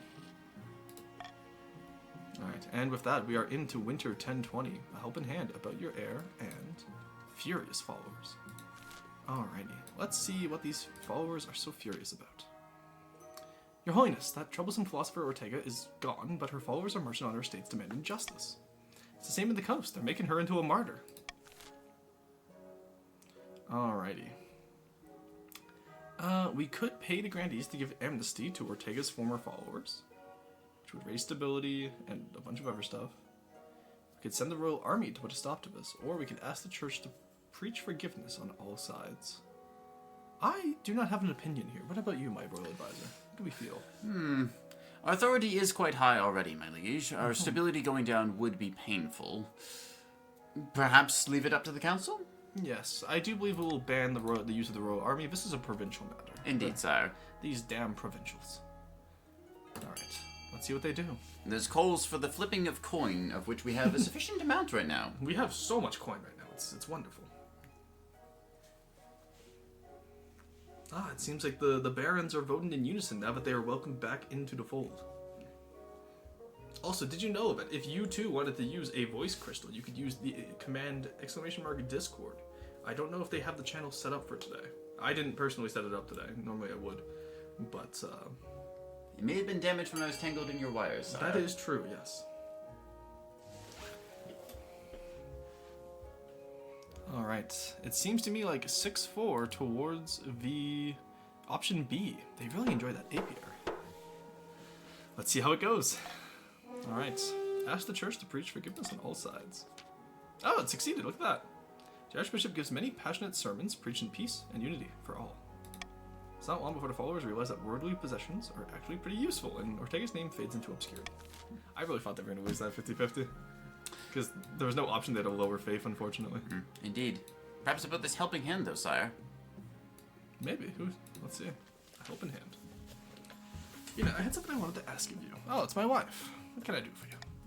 Surely now I run a very successful jewelers guild back home in the coast. Ah, I see where this is going. Current laws are a little restrictive for my trade. Lots of tariffs, regulations, you know how it is. So hoping you could push for some changes in the council. Eliminate some of the import duties on attaché jewels, perhaps. You want me to give the coast preferential treatment? I think it's only fair. The Aborigines just can't compete with us in the jewelry trade anyway. Fine, I'll sum with the council. Alright. Yeah, there's no chance to... I didn't think there was going to be a chance here to lower anything. Alright, this is, Perhaps reverse voting to make things interesting, sire. I wasn't going to mention it. I was just going to say, throw it on there and see what they said. We know the literacy rate in the kingdom is quite high. Yeah. True. Have we raised the literacy rate? I don't think we have. Perhaps we've given them ample opportunities to discover literacy. True, that is true. Maybe what we should say is we did reverse vote, but then we don't put it on. Indeed. That would be pretty clever. Why are we banning the import of all attaché gemstones? Curious. Okay. Oh, this is gonna go great. Gonna lower trade across the board and increase authority. You'll love to see it. Indeed, sire. It appears that they are voting in favor of iron rather than gold. No, I would seem that way. Yes. All right. That is 11. That's a plurality of nobles. I believe, to quote the assembled noble council, oh no. All right, and we lose 2 trade. See, I've underestimated my enemies on the council. That's unfortunate. Banning attaché jewels have marked an effect on the patrician's economy. Cheaper, lower quality stones are imported from Ashmead, but it's an arduous process. A number of nobles are seen clutching their old jewelry with increased paranoia as their value increases sharply. The grandees state that there's room for only one 10-stat in the kingdom. Ah, I see. Interesting, though, we didn't have a chance to actually lower The faith of the kingdom, the sire. faith. Yes, you'd think we would have had a chance there. Your marriage to Rhoda has grown stale. Well, you get along well enough, and you've made some good memories together, but there's no spark. She cares more about maximizing profits than your happiness, but spark or no spark, you still need an heir. Congratulations are in order. The royal wedding was a magnificent affair, but something's still missing. You need an heir. You need someone young whose loyalty is assured. A child of your own would do the trick, even if they're a bastard, or the youngest of your many cousins. Doesn't a bastard lower faith in the kingdom? I do not know, sire, but perhaps it will. Alright, the church won't be happy, but they're just as keen to avoid a civil war as we are. To legitimize the bastard without much fuss. I will meet with the archbishop tomorrow. There's a question. Are there any marriages in King of the Castle that actually go well? That's a great question. I've never been divorced. That much is true. I've I never see. had. Yes. Have you A ever low had? blow, sire. Yes, advisor. Have you ever had your wife leave you? To be fair, you are my court eunuch right now, so I don't know if you've ever had a wife, but. And if you would go for partners that are not as problematic as you... I like the idea that the advisor and the queen are just like dueling it out in the throne room, just chirping each other. Alright, I believe... I don't know who wins this, because I don't know if that counts as a full season or not. We shall see, sire.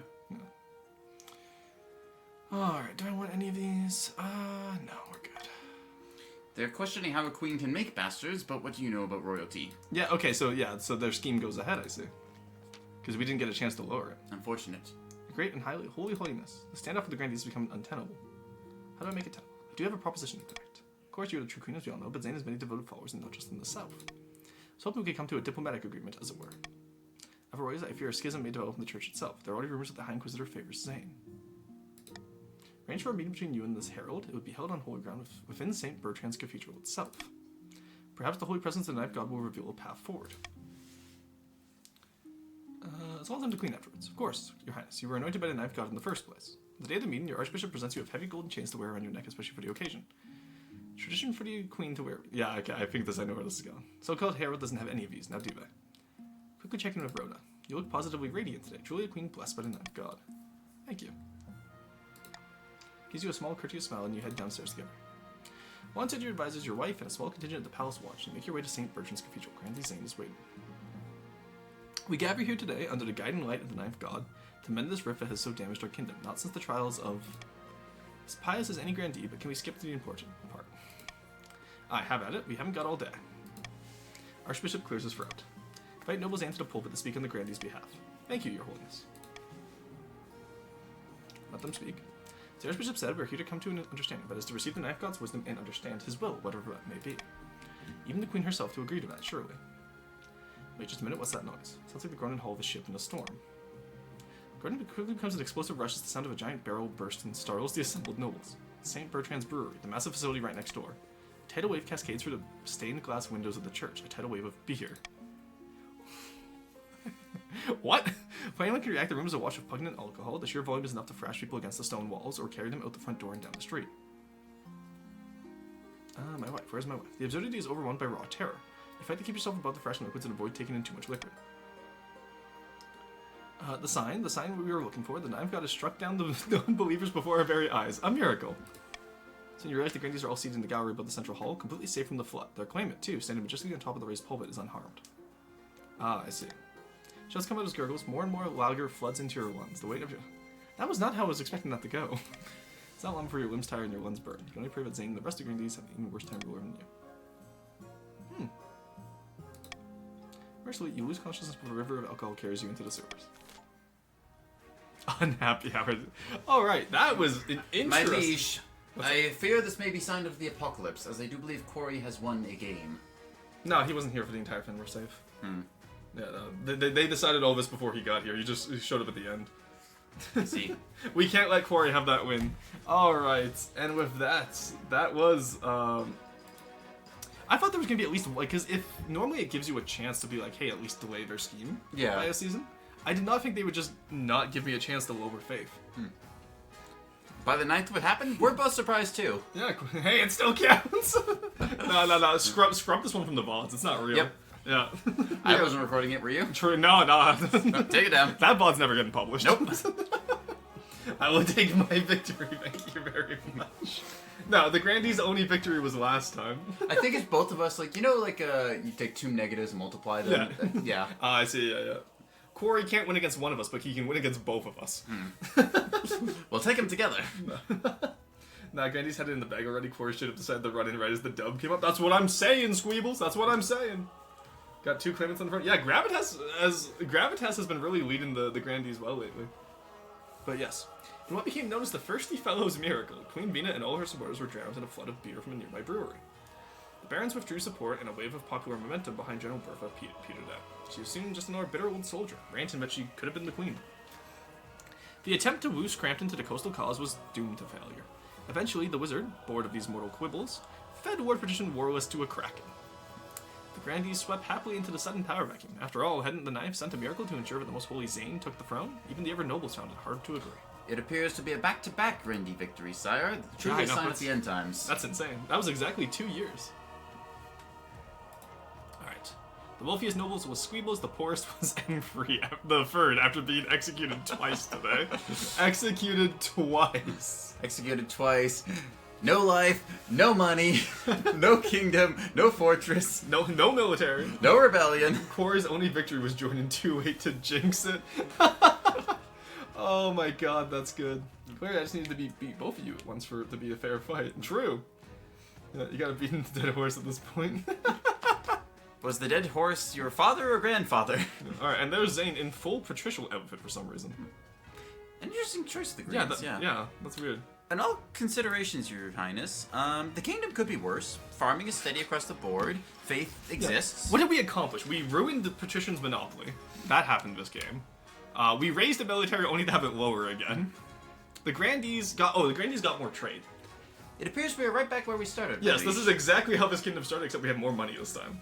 Could be worse. Could be a March Baron. True. Authority is higher.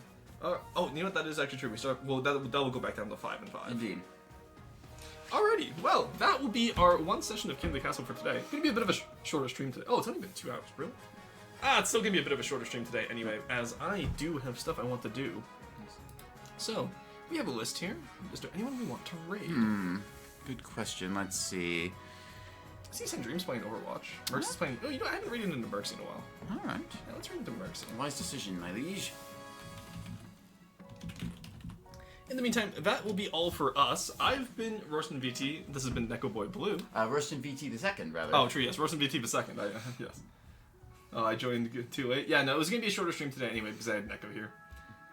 What's that supposed to mean? I know I'm 5'11", but come on, man. Yeah, sorry, no 6'4" stream 6'4" Roastin over here, okay. Alright, Mercy's also a woman. You're fine, Squeebles. Oh, well, back to Arma. Have fun, Uda. But yes, it was great getting to see everyone. I'll be back tomorrow with usual Monster Hunter, and then Monday will be a normal stream. But I just wanted to make sure that Neko and I did get one stream in where we can be very silly. Good victory. I will not be apologizing for that from the devs build, and it will be your problem. God, that was so painful to watch. Oh my god. But yes, I hope everyone has a wonderful day. Let's go raid into Mercy. So while that's doing that, yeah, I'll be back tomorrow. I'll be streaming probably, yeah, because you're on vacation, so I don't want to take up too much of your time. So I'll do, like, it will just be normal. I'll do a schedule tomorrow, and we'll go from there. But yes, I must now drive Neko back, so... Gotta drive you back all the way back. Fine, look at my car seat. Anyway, let's go give Mercy a nice little hello. We can do the usual roar raid. Where's it? The Legston. Roar raid. Legston. And we can go from there. So there's our raid message. If not, just do roar raid if you're not subscribed. And we will go say hi to Mercy. Roar gotta get out, Roar get out of the booster seat. There we go. Good night, Avignon. Oh, that was great. Oh my god. Close out of our stream. Yeah. Good time.